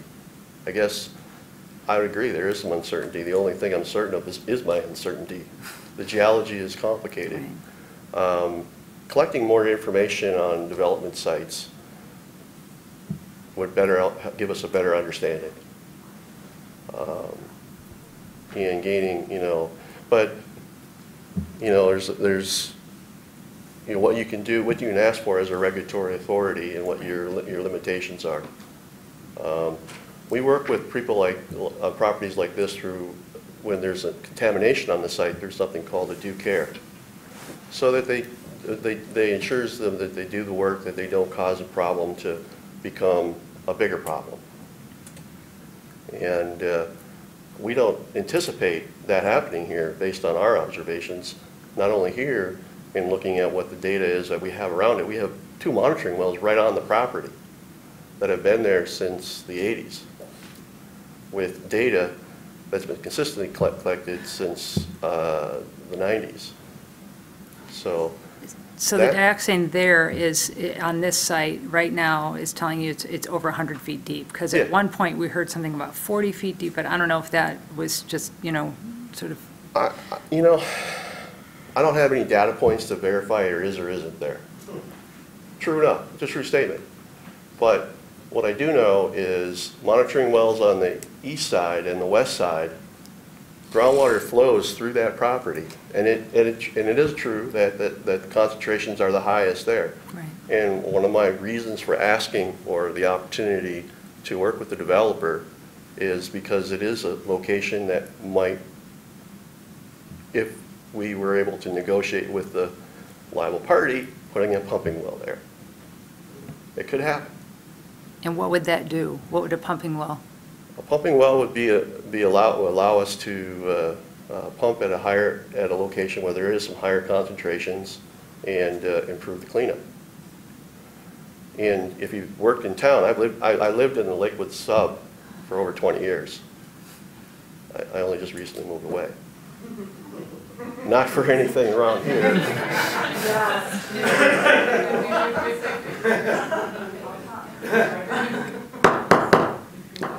But I appreciate what everyone's saying here, but I don't think the Gelman plume is the issue. I don't think that the stormwater is an issue. If they can infiltrate. Mm-hmm. If they infiltrate, and if there is, in a couple of years, there's some sort of detection, is there any way, I'm assuming what they'd have to, if the alternate way of handling this would be to put it in a tank plus 20%, right? Mm-hmm. And then release it slowly into the storm sewer system. So given the footprint, is that something that could be put in later if we are seeing, something's happening here, we just want to pull that off, and it's worth it to just dump it right into the stormwater system and endanger our creek, but that's the lesser of two evils. Yeah, it's certainly because possible. There isn't like a building, do we have the footprint for some sort of tank system should things It's definitely a go wrong? possibility. I think if we do see changes in the analytical data there's not going to be a direct connection to the infiltration. We're not going to know why necessarily something's happening. But there is definitely size limits to there. It could be a tank put in that would probably be smaller than the infiltration bed due to loading limits and such. Right. Okay, that's it for now. Thanks. And I guess just while we're up here talking about the single family, looking at the proposed plan that actually had more impervious than this one, there would be the same stormwater requirements, and there'd be even more stormwater requirements for the single family development. Yeah. And I also heard a couple people talking about the machines for infiltration. There's no machines involved in this infiltration. There are some mechanical separators that the water swirls around so the sediment drops out, but it's just a gravity-based infiltration bed. The water just slowly percolates into the ground. Mm-hmm. Yeah, if you want to hear what it sounds like, you can go to West Park at about 7th. And there's a sidewalk, and there's a couple big manholes there, and below the ground are similar swirl chambers that I suspect would be proposed here. That's the nature of that, is to try to pick up and take out the sediments, which is what we call the first flush, and it has most of the contamination, especially during the salting season. Thank you. Thank you.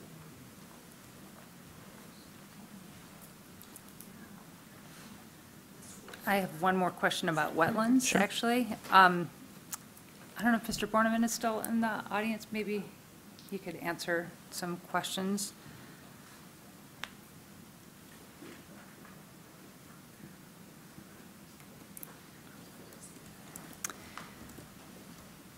When I look at the aerial, it looks to me like the wetlands are at the toe of the slope at the bottom.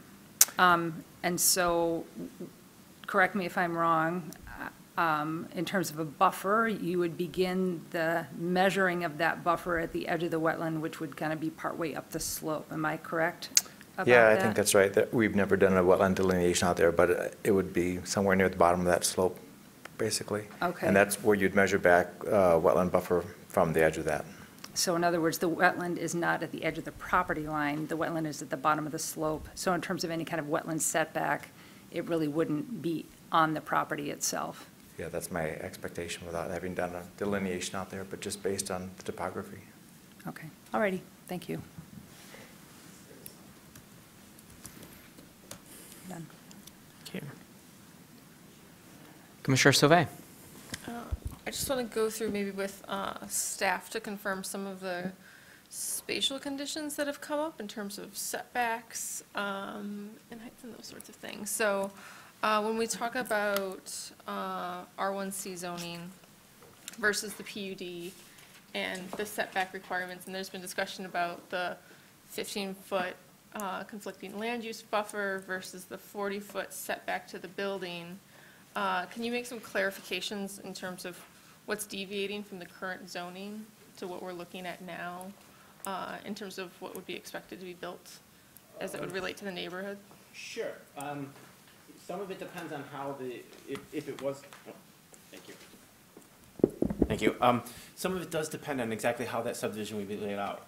If we go to the example, I thought I had it, sorry, here we go, which may be a typical layout for something like that. The rear setbacks for the R1C are 30 feet. The side setbacks are 5 feet. The front is 25 for the average. Obviously, now that depends on exactly if you go with this typical, if you go with the layout that's right here, the lots you see kind of near, let's just, you can see this mouse moving around here, yes. So those would be the rear lots right here. So those would be a 30-foot setback, and you can kind of see the layout of the proposed building, obviously, over those footprints. Within that 30 feet, so you can have a principal structure of 30 feet from that rear property line. If the subdivision was laid out a little different and those were side property lines, similar like that's up right here, the setback would be 5 feet. But within that 30 feet, you are allowed accessory structures, garages, sheds, things like that. Those can be within 3 feet of the property line. Height limits for the principal structure is 30 feet. That's measured to the midpoint of any peaked roof or the highest part of a flat roof. And accessory structures are 21 feet in height, and again, measured same thing, midpoint of the peak of the roof. So those are kind of the main differences in the setback. I mean, what we've got here, I believe it's about a 40-foot to the building is the closest spot, I think, well, these are about the same. There's a slight difference here. There's about like 40 feet or so there. But I would assume that any subdivision laid out would be probably pretty similar to this, so those would probably be the setbacks I would be looking at. Depending, again, it could be a rear or a side backing up to the neighborhood. And then along with that, I just want to address the parking lot in terms of within the setback boundaries and what we're talking about, just to clarify some definitions here. That the parking lot as it's laid out, we've got a 15-foot buffer on the east side there before the curb cuts for the parking. Correct. But then the parking lot, that pavement isn't considered structure. Correct. As part of a setback. Correct. That's the same in any single family or anything. Any it's the zoning. same. You can pave right up right. to the, well, single family, you could actually pave probably right up to the property line. You can't in this because there's a required conflicting land use buffer. And then this sort of structure, if it wasn't considered a PUD, what type of zoning would it fall under? That would be a good question, actually, between an R4D or there's, I don't know off the top of my head. But I'd it have would to look fall back into it's residential. It would be, yeah, it would be a residential, but it'd be a multifamily residential, an R4D, or it could be an R4E. I'd have to go back and run the density numbers. They were already provided in the packet. I just don't remember it off the top of my head. I just want to confirm because But there's been some multifamily. mixed terminology between commercial and residential, and that if this wasn't a PUD, we would still be considering this a residential development. Correct, it could be done, I mean, it can be done under commercial district too, but obviously it could be done under residential, Okay. multifamily. I think with that, I have, I want to go back to questions about the fire trucks coming in and out. I think there were some questions, since you're here as well, to kind of thank you for coming. And I think there was some kind of turning radius and access routes and being able to access all points to the site because there is one road in. Can you clarify kind of your evaluation of the site? Sure. Kathleen Summerskill, Fire Marshal. So I evaluated the site for access as any plan, and for this type of residential building, you can see that there's that 26-foot fire lane access road for that whole strip on the east side, and then also to the south. There's access from Ferry on the west, so they could access, drive that way. That road doesn't exist. The road does not exist? There's no connection. There's no connection. The road exists. It doesn't The road connect to the exists, site. but there's not a drive-in. Correct. Yeah, I understand that. So anyway,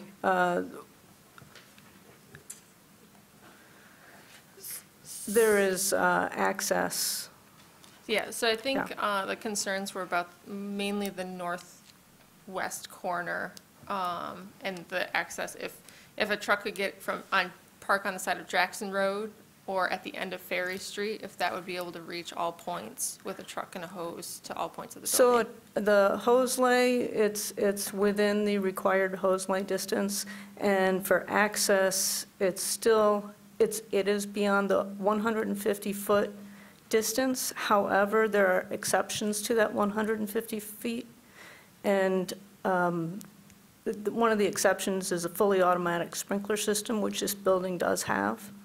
So with the sprinkler system, it's basically a lesser requirement. And based on my measurements from different access points, including Ferry Street, that was adequate. And I think there was just one more, which was discussion about the trucks being able to drive onto the landscaping to access points of the building. We don't drive on landscaping. Okay. That was just kind of one, I think, discussion point from last time. Thank you. I think that covers it all for that part. Thank you. I think in regards to noise and light, I think we'll start with lighting. Most of the lighting, the specs for the landscape lighting are covered. Does the developer have any plans for lighting on the building that aren't yet put into the site plan provided? Accent lighting you're referring to, or anything? Yep, on the building. Spot lighting? That we're not yet seeing in the plan? We do not have any plans for lighting that are not shown on the plans currently. And then I think for noise, I just want to confirm with staff, noise ordinance complies with this, so any noise after hours. Well, we don't know if it complies, but I mean.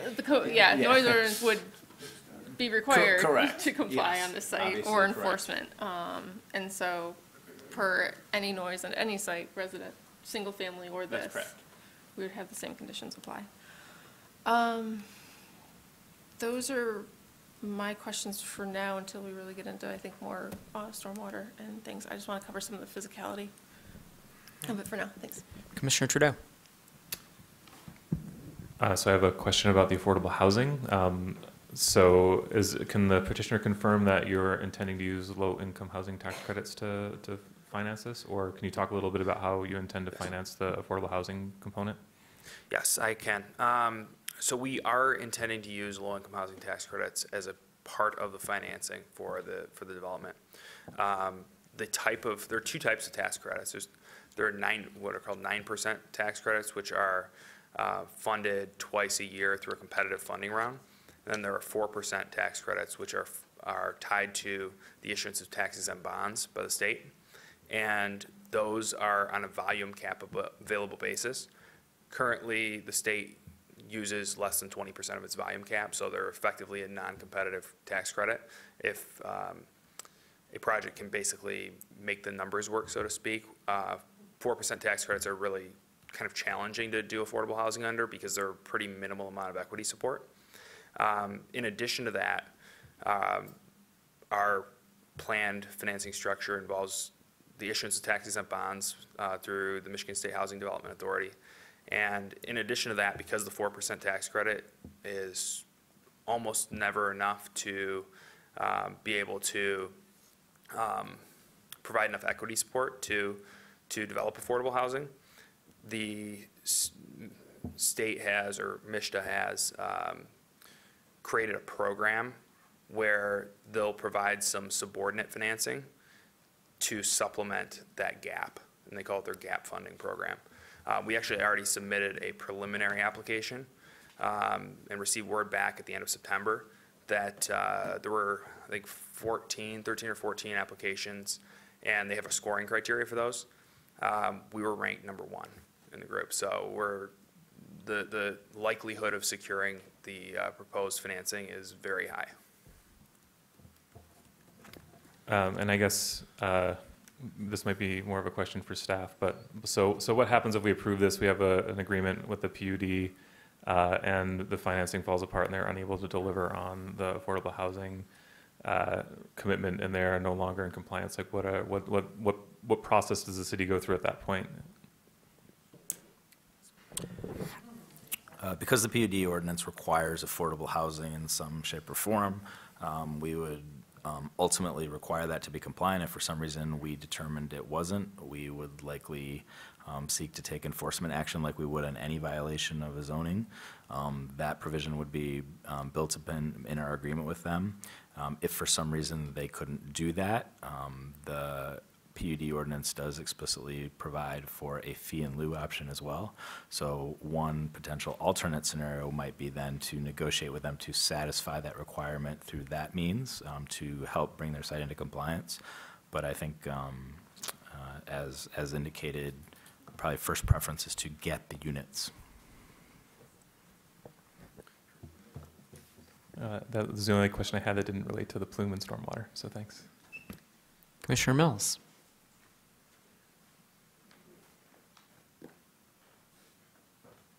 Turn on. It doesn't want me to talk. I don't want to talk either, but I have a question about this. If you could come back up. The financing that you're talking about, does that happen? I mean, are you going to know this? Where does it happen in the construction process? Before the building is built? Yes. Okay. So the financing commitment is issued by board action of the Michigan State Housing Development Authority prior to closing and doing anything with the site. In addition to that, the funding is actually already in place with respect to the state sells the bonds ahead of the construction and then puts those funds in escrow for a drawdown for the developer. So I'm trying to figure out a situation in which that would fall through. And maybe this is a question for staff or for you. Like, what would that look like for have these not be affordable, to not fulfill that part of the commitment if you receive those bonds and that financing? So typically what we require as part of our enforcement mechanism is that prior to any certificate of occupancy be issued, when affordable housing is component to a development agreement and supplemental regulations, we require that to be satisfied before issuance of a certificate of occupancy. So in this circumstance, seeking the tax credits, because those happen early as part of the package financing for the construction to happen in the first place, we would have the benefit of knowing that that was in place prior to essentially them coming in for building permits, because that's going to be part of the overall financing structure. If for some reason they were unable to meet the obligations of those units as part of a condition, because typically there is a delivery requirement that you have to put those units in service usually by a typical date. I'm guessing that would apply to the 4% as well. It definitely does the 9%. They would need to document that was satisfied prior to us issuing a certificate of occupancy. They are very incented to do that, because once they get that far into an investment, the worst thing to do is have that investment with no revenue stream to come back and support. If, again, down the road, we were to learn that somehow those units were not being provided, but it was a condition of the required development, that's where we would seek to take action, enforcement action. And again, I can think of at least one other option that could satisfy that zoning requirement without, in that case, if other provision of the units within the development couldn't be achieved. Thank you. Oh, my goodness. Another question that I have, and I think this is just a discrepancy in the staff report or based on the petitioner's presentation, is the percentage, the number of units and then the percentage of AMI.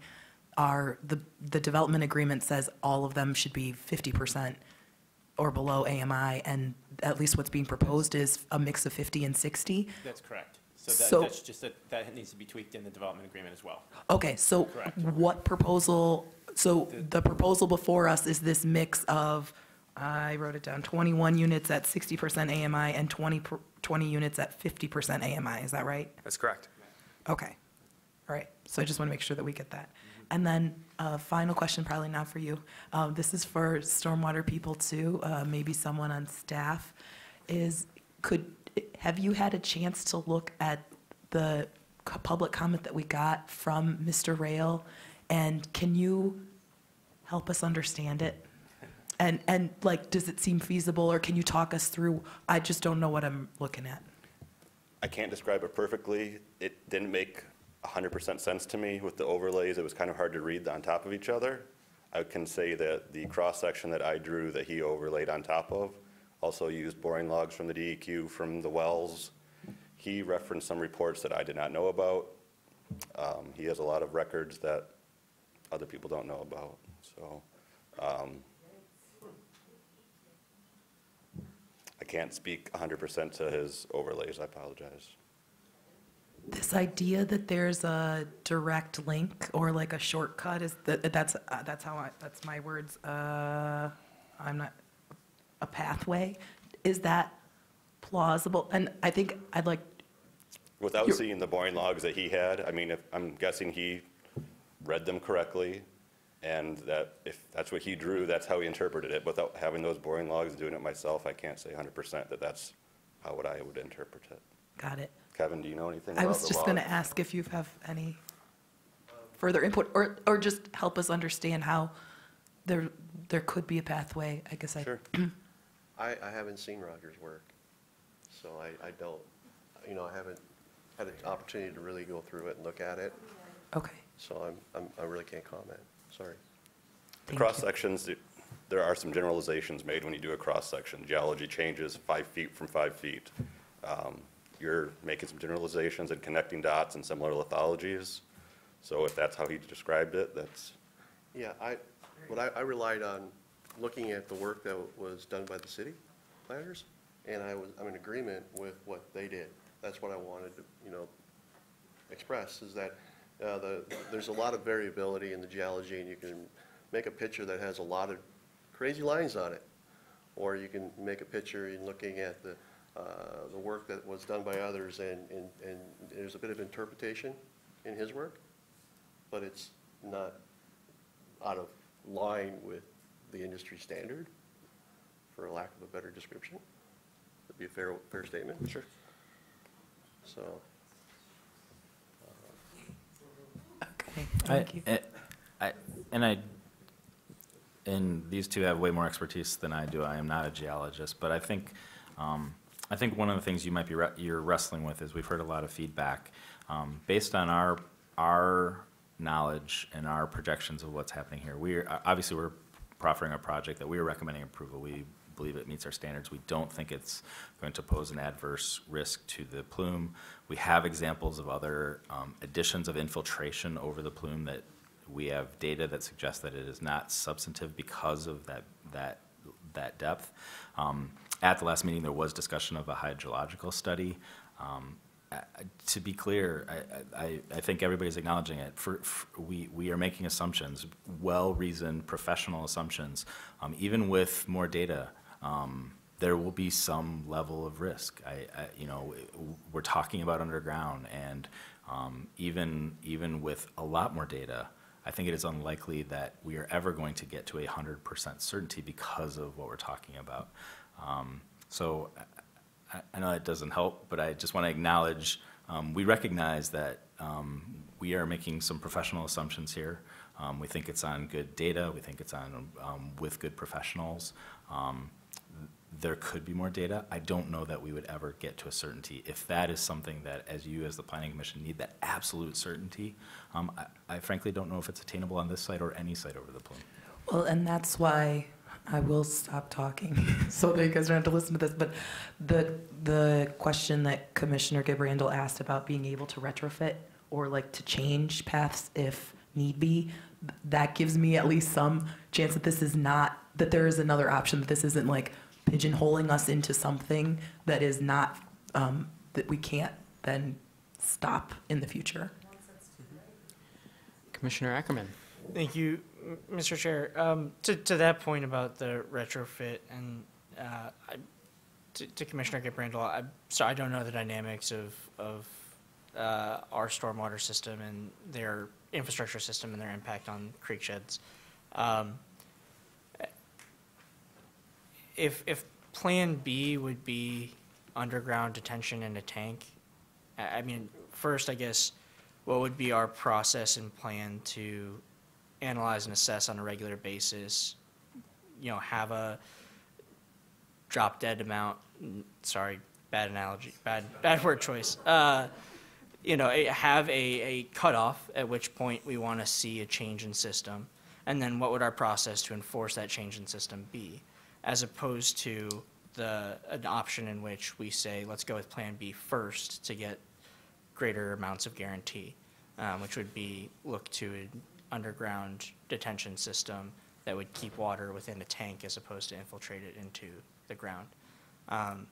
Obviously, that would, I want staff's professional input on the feasibility of that system. And it sounds like it goes all the way up the food chain to Mr. Hupy to make those sorts of determinations. But I guess I don't know if there is a mechanism or if we can put in place a plan to monitor on a regular basis, make a determination if levels have changed significantly enough to switch over to a detention tank. It seems like looking to Plan B first is the more conservative and safest option. Commissioner Weatherby. So I know there was discussion that the infiltration area is a naturally good area for infiltration. So we're talking stormwater. We're not talking, correct? This isn't what's generated from the building. This is what's already falling on this site. Correct. It's water that's fallen on the roof and put into pipes and piped to the infiltration area. Okay, and it's falling now, correct? The whole site is infiltrating as it sits right now. Okay, so we are, I guess, concentrating the infiltration in this area, but we are not increasing the current infiltration, correct? The total volume of infiltration is not changing on the site, but the area of concentration is changing. Okay. Okay, thank you. Commissioner Sauvé. So I have a question about the due care that you mentioned before. Yeah. And if that's a kind of trigger point condition for if monitoring wells change, and then how that might play into the development agreement with the pumping well and other access wells. So it's a few-part question. Tell me about due care. Tell me the amount of site you may need access to for pumping well in the future or additional monitoring wells. Good questions. The due care is something it's been going on since 1995. In every development in the state that has some contamination, the obligation of the buyer and the new owner is to manage some conditions, much like conditions that you guys are placing on this agreement, on this PUD. Very similar that way. It's prevent exposures and folks from being exposed to anything on site. Contamination here is very deep and it's not anticipated to be of an issue, but of issue is whether or not the stormwater that's being infiltrated will move contaminated groundwater around. And that may happen. But what we have in place at the department, working with Paul, is a number of monitoring wells that are in the vicinity, on property and in the vicinity of the property, that we'll continue to monitor post-construction to evaluate if there's a change in condition. If there's a change in condition, we'll be asking the company to address that change in condition. So to follow up on that, you say to prevent exposure on the site. So if this impact pushes that groundwater off-site, and it impacts the change beyond the property line that the developer is going into, does that due care then reach beyond the property bounds if it's because of this concentrated impact of stormwater? The due care in this situation is a little bit different in the sense that the developer, his responsibilities is if it comes on site, he's got to do things that aren't going to be a problem on site. But he's not strictly liable for that. That liability is the Gelman liability. And so Gelman holds that liability. We've demonstrated that liability through the courts going back to 1988. And we continue to enforce Gelman to step up and do what the courts have asked them to do. Not what the DEQ has asked them to do, but the courts have asked them to do. And I think there's a difference.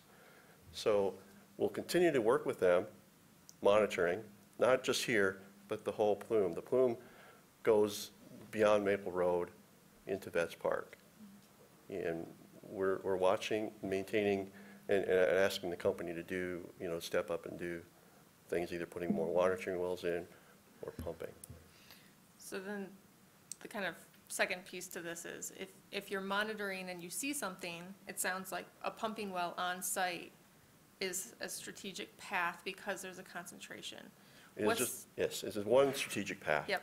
It's not my only solution or option, or the state's only option to ask the company to locate a pumping well. Okay. I've lived in town for over 20 years, and to asking anybody in town to strategically place a monitoring well or a pumping well on their property or even on city property is a challenge. Mm-hmm. So having an opportunity to hold a placeholder through this PUD process is encouraging to me that we'll be able to put something there should we figure that we need it.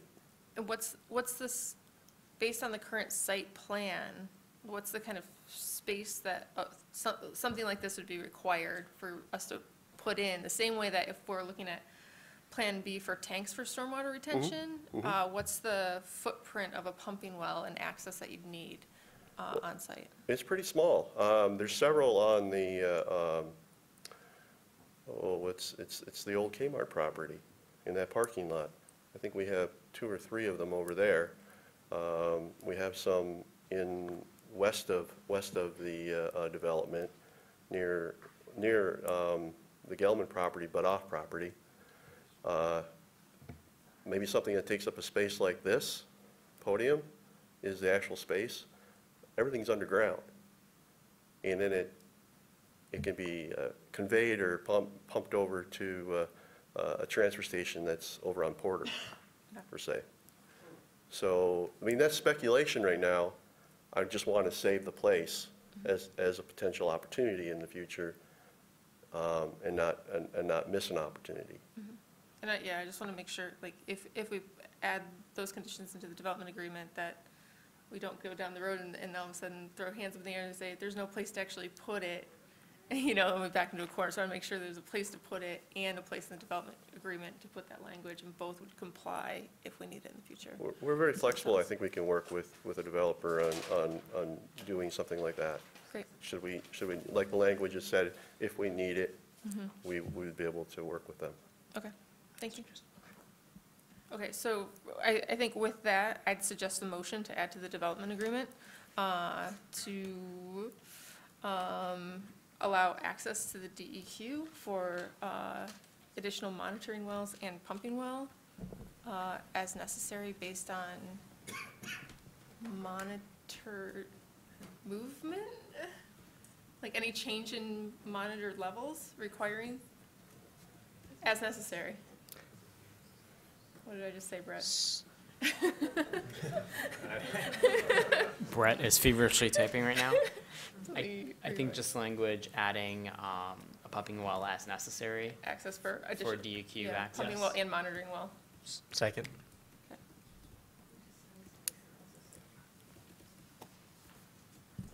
Do you have a general understanding of the motion, Brett? All right. Do we have a second? Seconded by Commissioner Ackerman. Commissioner Mills. I assume that the language of this, rather than like decide on specific language, is this something that, if it were to go forward, that I would really like the language that DEQ would like? Oh, we'd appreciate that. Yeah, we appreciate your support. I mean, I think, but the idea is to Yeah. include it. I'm very happy to include that, but I want to make sure that we get that language in as they see appropriate. So I think what we would endeavor to include in any requirement is that the petitioner, the applicant, would enable the Michigan Department of Environmental Quality to place monitoring wells and/or pumping wells based on future needs as probably something to the at the discretion of Michigan Department of Environmental Quality. But I think we would also want to recognize that would be in partnership with the petitioner to appropriately locate on the development site. So. Yeah, another partner here I have to admit is the county. The county health department permits these kinds of activities, and it's an ordinance within the county. So we want, we would seek their support too. And just to mention this to the audience, this this motion or this minor change, it doesn't matter whether we approve or deny this this evening. This still goes to City Council, so we want to make sure that we communicate what we'd like. If it does, well, City Council will see it. So I just want to make sure everyone's clear on that. Any other further discussion on the Commissioner Weatherby? So several people brought up the snow removal and snow, so I don't know if Commissioner this. Weatherby, so this is the amendment. Oh, We're- sorry. Any other discussion on the amendment, and then we'll head back to the main motion. All those in favor of the amendment, please say aye. Aye. Oppose? It's approved. Commissioner Weatherby. Okay, so snow melt and kind of in conjunction with the wells and the water and the wetlands, and how is that going to work? And I don't know if we just add more people to the podium here, or how that's going to, how Lockwood is going to do this, or. I can speak a little bit to that. Okay. The parking lot areas are designed to drain towards bioretention areas. Those are designed to filter the groundwater and clean it and hopefully take some of that salt out before it infiltrates back into the ground. There's going to be salt that gets into the ground with this system. There's no certainty to say that some of that groundwater would not go towards the sister lake. And is that of concern, or does that seem like a reasonable? That's a little outside of my review guidelines. I don't feel comfortable speaking to that. Okay. Thank you.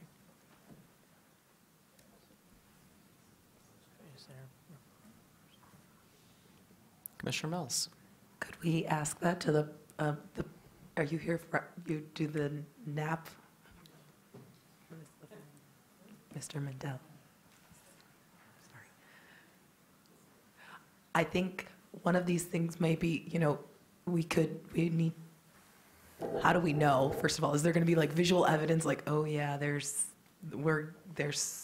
things getting into that lake that we don't want, and or what is your take on especially the ice melt? Oh, I don't have any special expertise in that either. Certainly there are things getting into this lake that we don't want it, and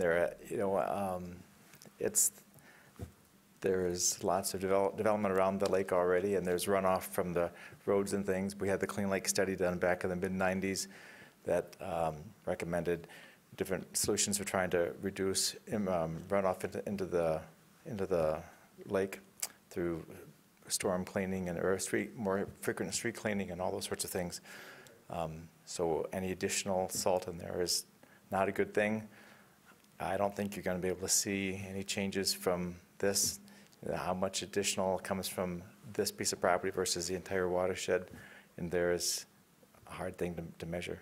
Philosophically, we know that additional salt in there is not good for it, just as additional runoff from lawns and fertilizers and things is not good for it either.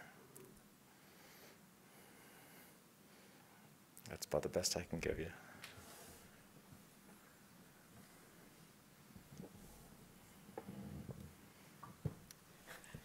Mr. Leonard. Do you do any regular monitoring of the health of the lake? No, we don't.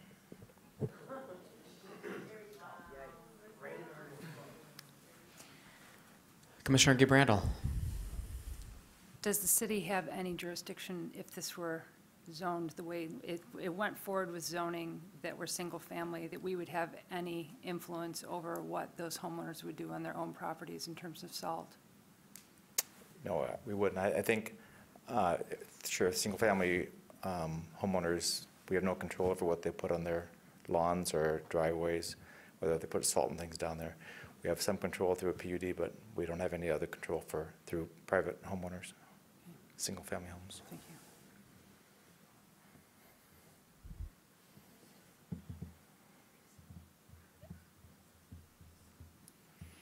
So I have a quick question in regards to the infiltration system. So what if we switch to a tank system for the site?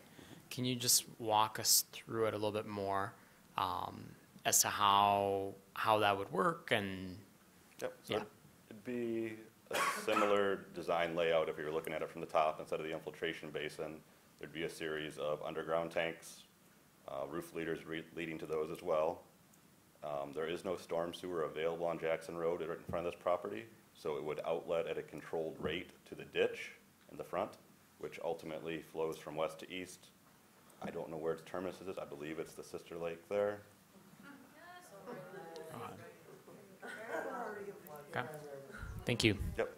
And that would also get the same sort of treatment as far as water quality design, as far as sediment removal and all that before it enters the detention facility. Okay. Thank you. Yep.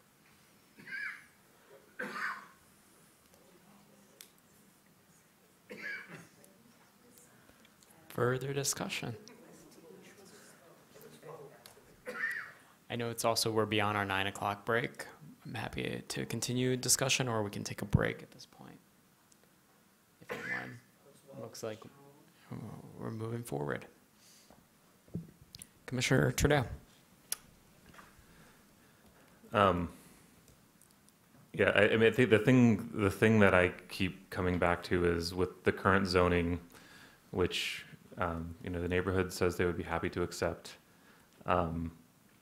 has the same amount or more of impervious surface. It has the same stormwater challenges with the plume, and the plume is my biggest concern. I'm pretty satisfied with the evidence around the parking and the traffic, the noise and the light. And we're essentially looking at, do we want some large, expensive, single-family homes here? Or do we want a whole lot of subsidized affordable housing for seniors, which is a critical need? And we don't need just one.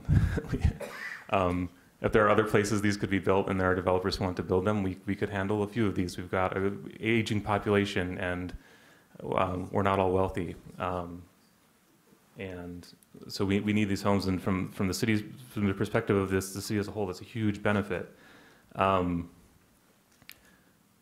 we get other benefits with this PUD. We get more control and influence over what happens. We've gone over some of those benefits. The sidewalk's a real benefit. I know people don't think so. I actually took the bus to go to a fundraiser at Weber's. I ended up getting off at Wagner and Jackson and walked this entire stretch. It was horrible. And crossing is dangerous, and I know the city's still investigating various options for approaching that. It's a tricky roadway to make safe for pedestrians, but it's a place people do walk. And I was walking with multiple people who also took the bus to the same fundraiser. It was a Fair Housing Center fundraiser. And so there are people who would use this. It would make it safer, make it more pleasant, and it's a real benefit. The Parks Department has identified this area for a playground. The neighborhood, some people are saying they don't want one or need one, but it's in our planning documents where the Planning Commission We're here to support our plans. And so it's not that there's no impact, there's no trade-off, there's no negative sides to this approach. But I think weighing it all together, it's hard for me to say no. I think that especially the housing component is huge, and the things we're trading away are relatively small. The plume impacts are a huge concern, but those don't go away with the change in the zoning and the difference between a PUD or R1C. I'd love to learn more about these trade-offs between the tanks and the infiltration. We're infiltrating now. If we took all that water that's infiltrating now and pumped it into the lake through the ditch, I don't know if we're in a better situation. But again, that's the same question, whether we're talking single-family homes or this project. So I'm inclined to support this. And the plume questions are tricky and hard, and I think that's not going to go away, and we need to keep working on that. But I think it makes sense.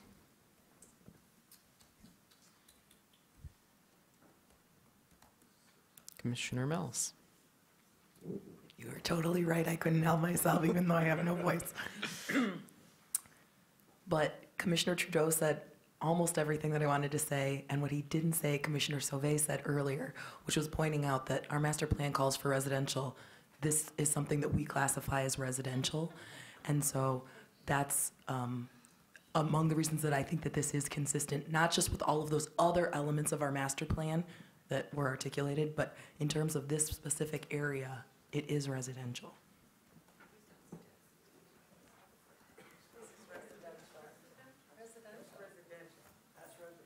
It's like a hotel or a hospital. Nice.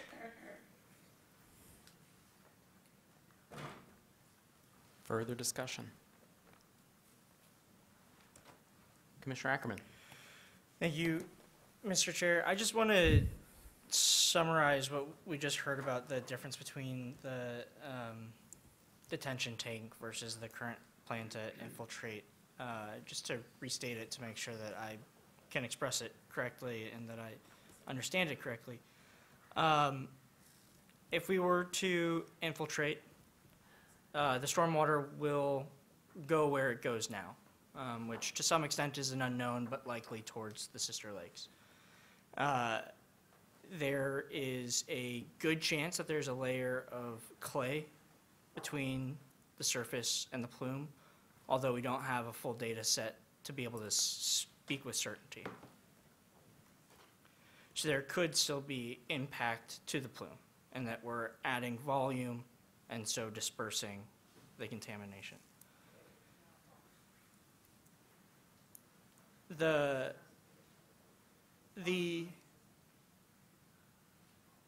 second option, which is detention, would be we funnel all of the water into an underground storage tank. We avoid any potential interaction with the plume as the plume sits beneath the site today. However, we pump it into our infrastructure system, which we believe puts the water into the sister lake anyways, and the sister lake is itself above the plume. So either way, water is moving towards the plume. And our only guarantee, or our only safe bet would be that there is clay separating infiltration from the plume itself. These problems don't go away with any other kind of development. And so we put ourselves in a position of trying to decide, do we stick with what would be by right and allow people to develop large houses, the only kind of development that you could see a profit for single-family home, which has increased impervious surface? Or do we work through the very stringent PUD process and try to get as much out of any development possible with less impact to impervious surface and so stormwater that's impacting our natural features and potentially plume? And that's not a fun trade-off. These aren't fun decisions to make.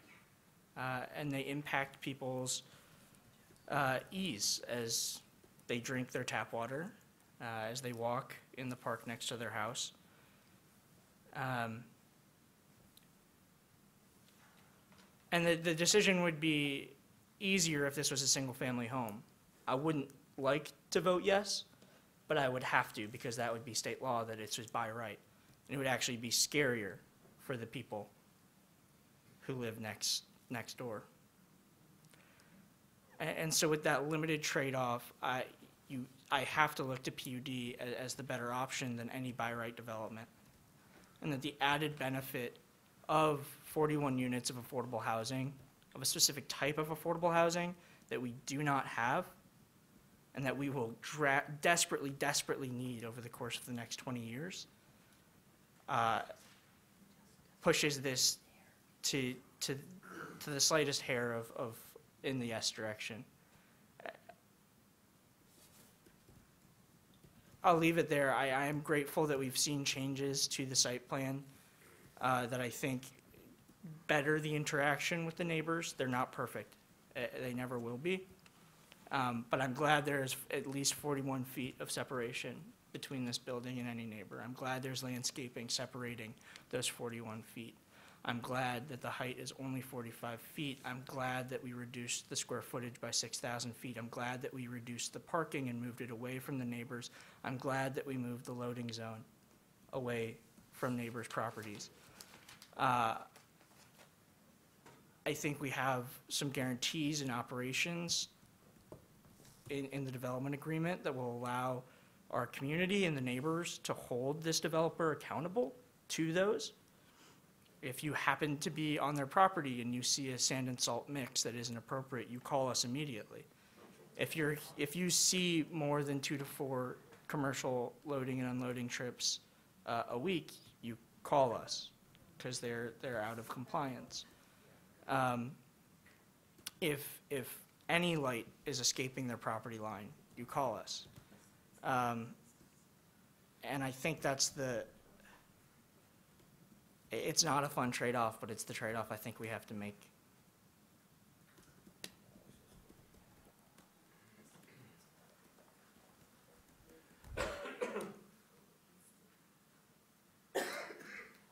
Further discussion?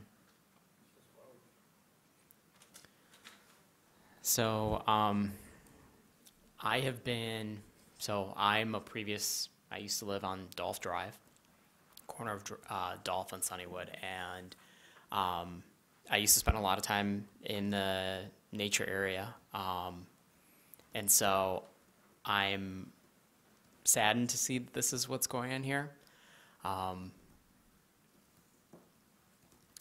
But at the same time, there's another part of me that also says 41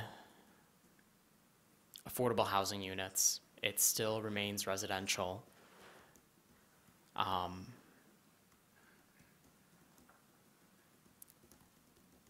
There are some pluses to that as well. So I'm conflicted, and I'm sort of in the middle of trying to decide how to vote, just because I do have some ties to this neighborhood, and being that I've spent so much time in the nature area.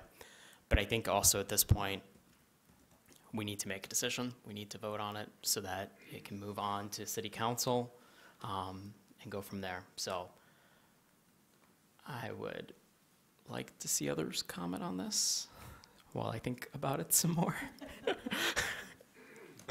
Commissioner Weatherby. I think you've alluded to something that people commented on, and if we could pick and choose what we wanted on various sites around town, I think we'd all like that. I don't know that we'd all agree, which is the problem, but we can't. We're faced with someone has a piece of property, they're selling it, someone wants to buy it, and those people are bringing forward this proposal. We don't get to say, hey, you can put that on a different site. We don't have sites that we pick and choose. This isn't something that we brought up. This is something that comes to us. And in doing that, we have to look at the merits of this proposal. And there are a lot of good things about this, the affordable housing, the sidewalk. We were discussing sidewalks increase value in houses near them. There are, the Parks Department does not want this parcel or has not expressed interest in this parcel.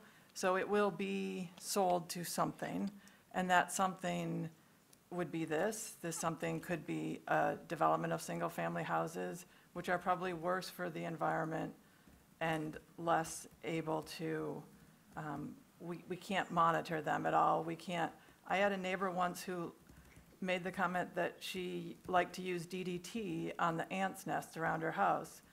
We reported her, but that's the kind of thing that a single-family home, things can happen because there aren't regulations. And Lockwood is going to be running within the realm of legality and what is written, because that's in the best interest of their business. And I think that probably serves us well in this area. And I really appreciate that no housing will be demolished for this site. I've recently had many houses demolished in my neighborhood for housing developments. I appreciate that it's not as tall. I walked around and looked at a lot of buildings in the interim from the last proposal, and some of our most beloved neighborhoods have buildings this size and much larger next to single-family homes. The Old West Side, I mean, Lurie Terrace is 11 stories, I think, and that's a very similar usage. So I agree, I think, with what everybody else has said, is that it's not, if I ran the city and if I had lots of money to buy this and, or if one of you won the lottery and could buy it and said you wanted to just leave it, I wouldn't be upset by that. But I think given that we need this kind of housing and this area, and they're giving quite a lot to the city as a whole, I think that I'll be voting yes. Commissioner Gabrandel. I guess the only thing that I would add, because I concur with what my colleagues say, is that I think we have a lot more control with a single owner with this than with a variety of homeowners.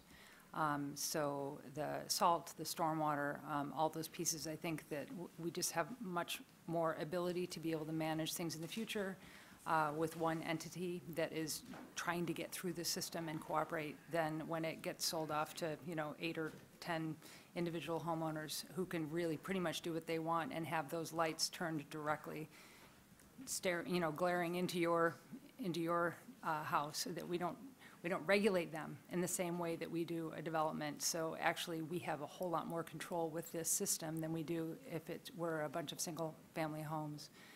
And because of the way our setbacks work with all of those, their garages, which could be 30 feet tall and painted fuchsia, could be 3 feet from your property lines, So this really, there is a lot more control that we have over this system than we do with the single family. So I feel like it's just better for the city in the long run to be able to have that control, and I think the affordable housing piece is huge.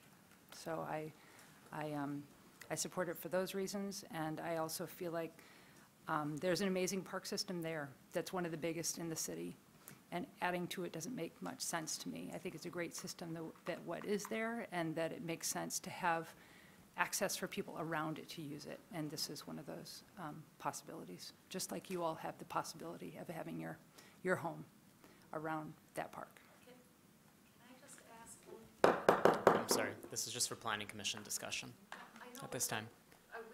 The 2 to 4 deliveries that Councilman Ackerman said, that will be put in the wording and everything. Yeah.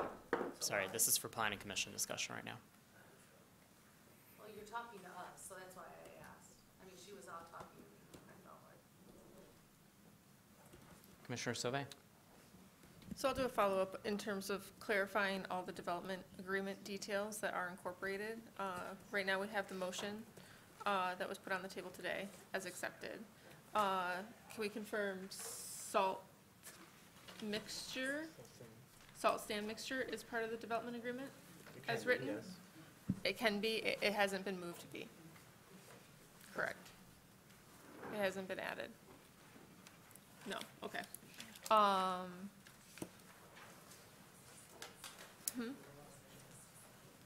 Fertilizer and pesticide has not been included yet? That's already in there. That one Yes. is included Yep, right now. Guess you just asking for just all the updates. Yeah, can we go through the development agreement updates in terms of the details added per those? Could staff provide those? Well, which, That we've gone through these last 3 meetings. right, so the main changes, so I'm not sure exactly what you're asking, what are we putting? Sorry. Yes, what are we putting in the development agreement that we requested as planning commission? I have to go back and double check there's been quite a few things that have been added through, we have, let me look. Yep. Salt and sand is in there. Salt and sand is not in there, but it can be. We Okay. can certainly add that. There are limitations that, the lighting is in there. There are, I have a development agreement here, but I don't have things called out that were just recently added. That's why I kind of have to. Trips and transportation?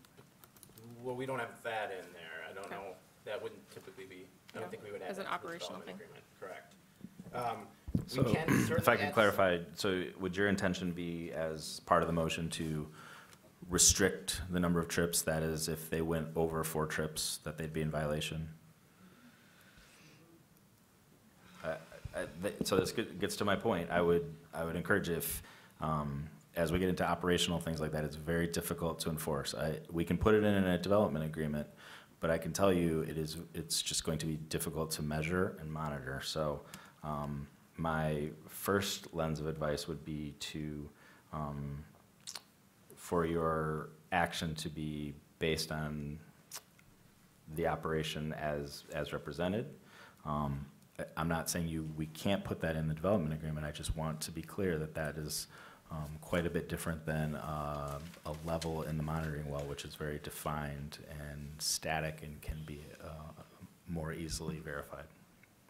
So I think I'm looking for, we had the 50% AMI. Yes, that that's will be now modified in there, into correct, 50 based and on the change, 60%. correct. That's an adjustment. Yes. Then we've got the lighting, the lighting Correct. is a adjustment. Yes. Salt and sand. Salt and sand, if we want to Correct. make a modification. Motion to include salt and sand mixture requirement for icing. Is that all I need to say? Like, that's it, right? Seconded by Commissioner Mills. Rather than, if there, we could maybe address anything that you would like to make sure is reflected in the development agreement before it goes, as opposed to one at a time. So right now, as we said, we've got the lawn care chemicals and fertilizers reduced. One amendment is to add the restriction on salt use to emphasize sand or other products. Cut off lighting to meet dark skies. That is something that it will probably actually, it can be included in the development agreement, but we'd probably make sure that that's clarified in the specs on the actual site plan, so that's the It is governing actually, sorry if I can jump in really quick, Yeah. it is actually listed in their photometric plan. So Right. that's something we have on the site plan as well, Yep. as we can put it into the development agreement. Yeah, but that's on the, it's Correct. it's It is showing in the site plan, photometrics but we and can- cut off to 0 and the I details. mean, people change fixtures over time, so we can put that into the development agreement as well. Okay. Yeah, that's what I was just gonna Yep. ask, Yep. especially for, I think fixtures on the building are more likely to change, the porch light kind of thing. So that, I think, would be good to We include can in. limit exterior. I think as accent long as lighting. we are saying that it meets, Yes. Dark sky dark- standards. dark skies, full cutoff, Yep. fully shielded. And then there's nothing in the development agreement about commercial trips. Again, as you heard, the trip generation for the overall site is governed by a national standard, or an international standard, excuse me. That does take into account trips. If you would like to further restrict it in some way, we can put it in here. Again, it would be part of the development agreement, but as we talk about, it is getting more into the operational aspects that are more difficult to enforce from a land use perspective. Commissioner Ackerman. Thank you, Mr. Chair, and thank you, Mr. Leonard, for that feedback.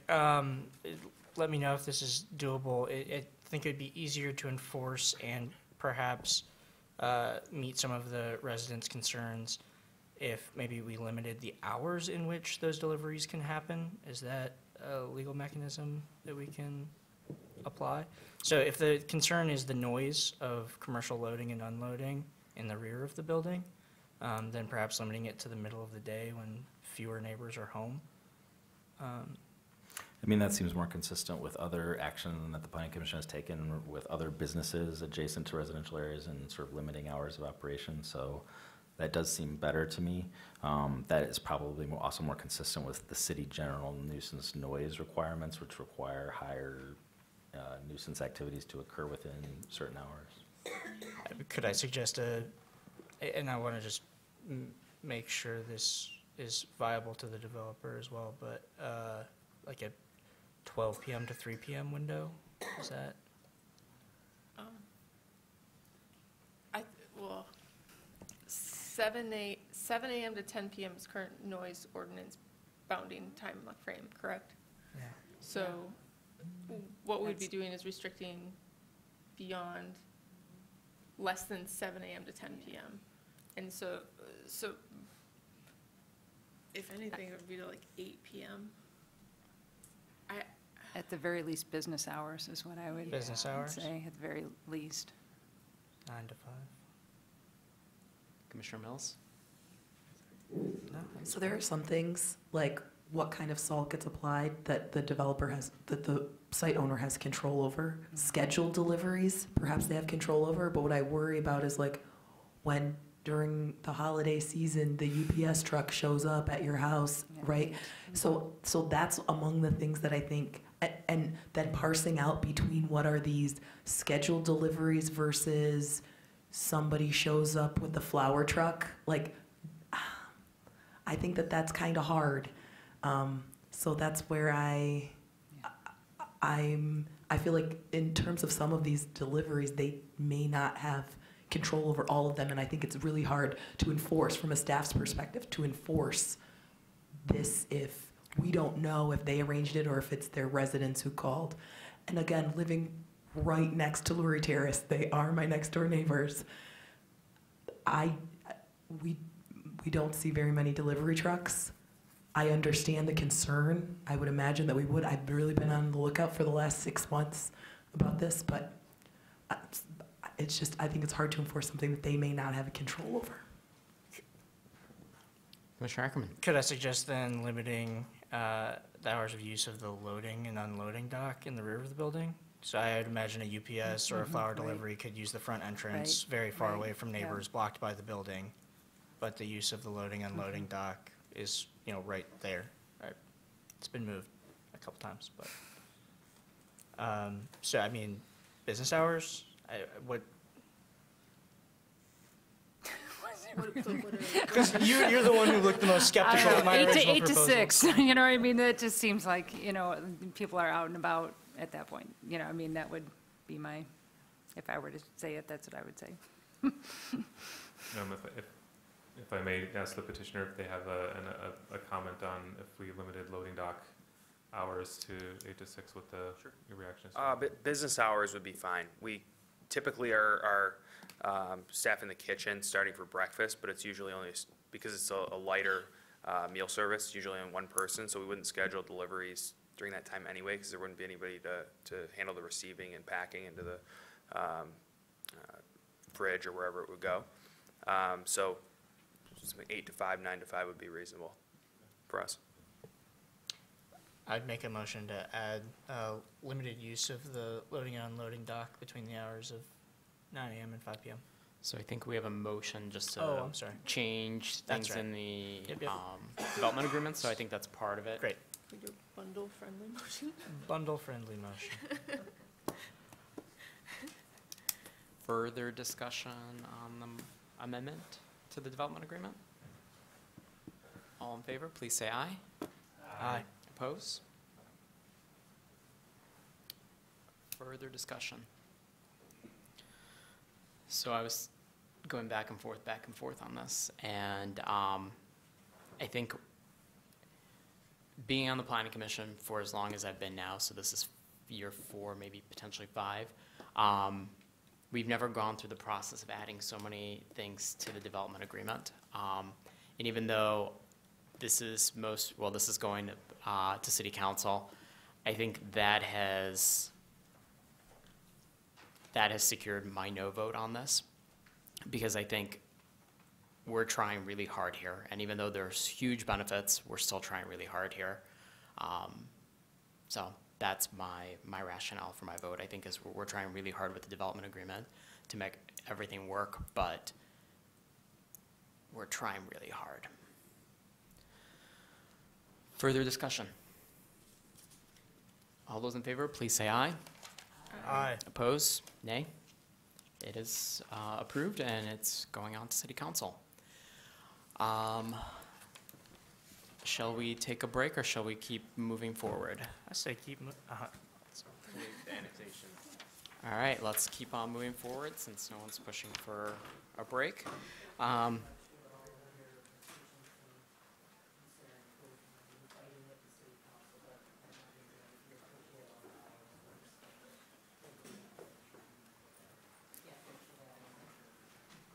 Thank you. 2660 Appleway Annexation and Zoning for City Council approval. We will start with the staff report.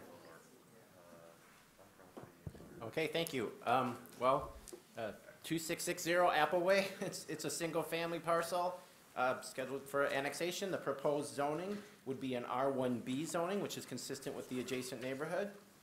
You can see the subject house on there as it stands. I believe that house has been demolished at the time, and they will, after annexation is complete, construct a new house within the city limits. And staff is recommending approval. Thank you.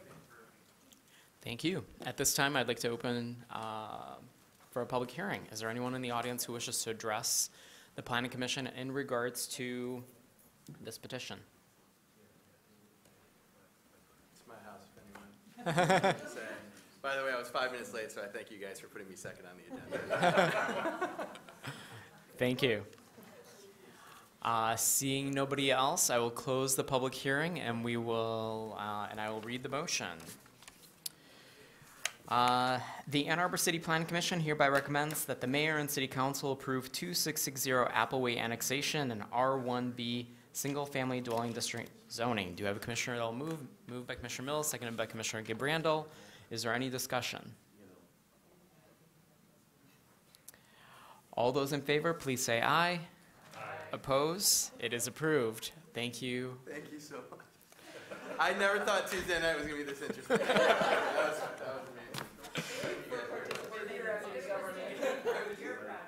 amazing.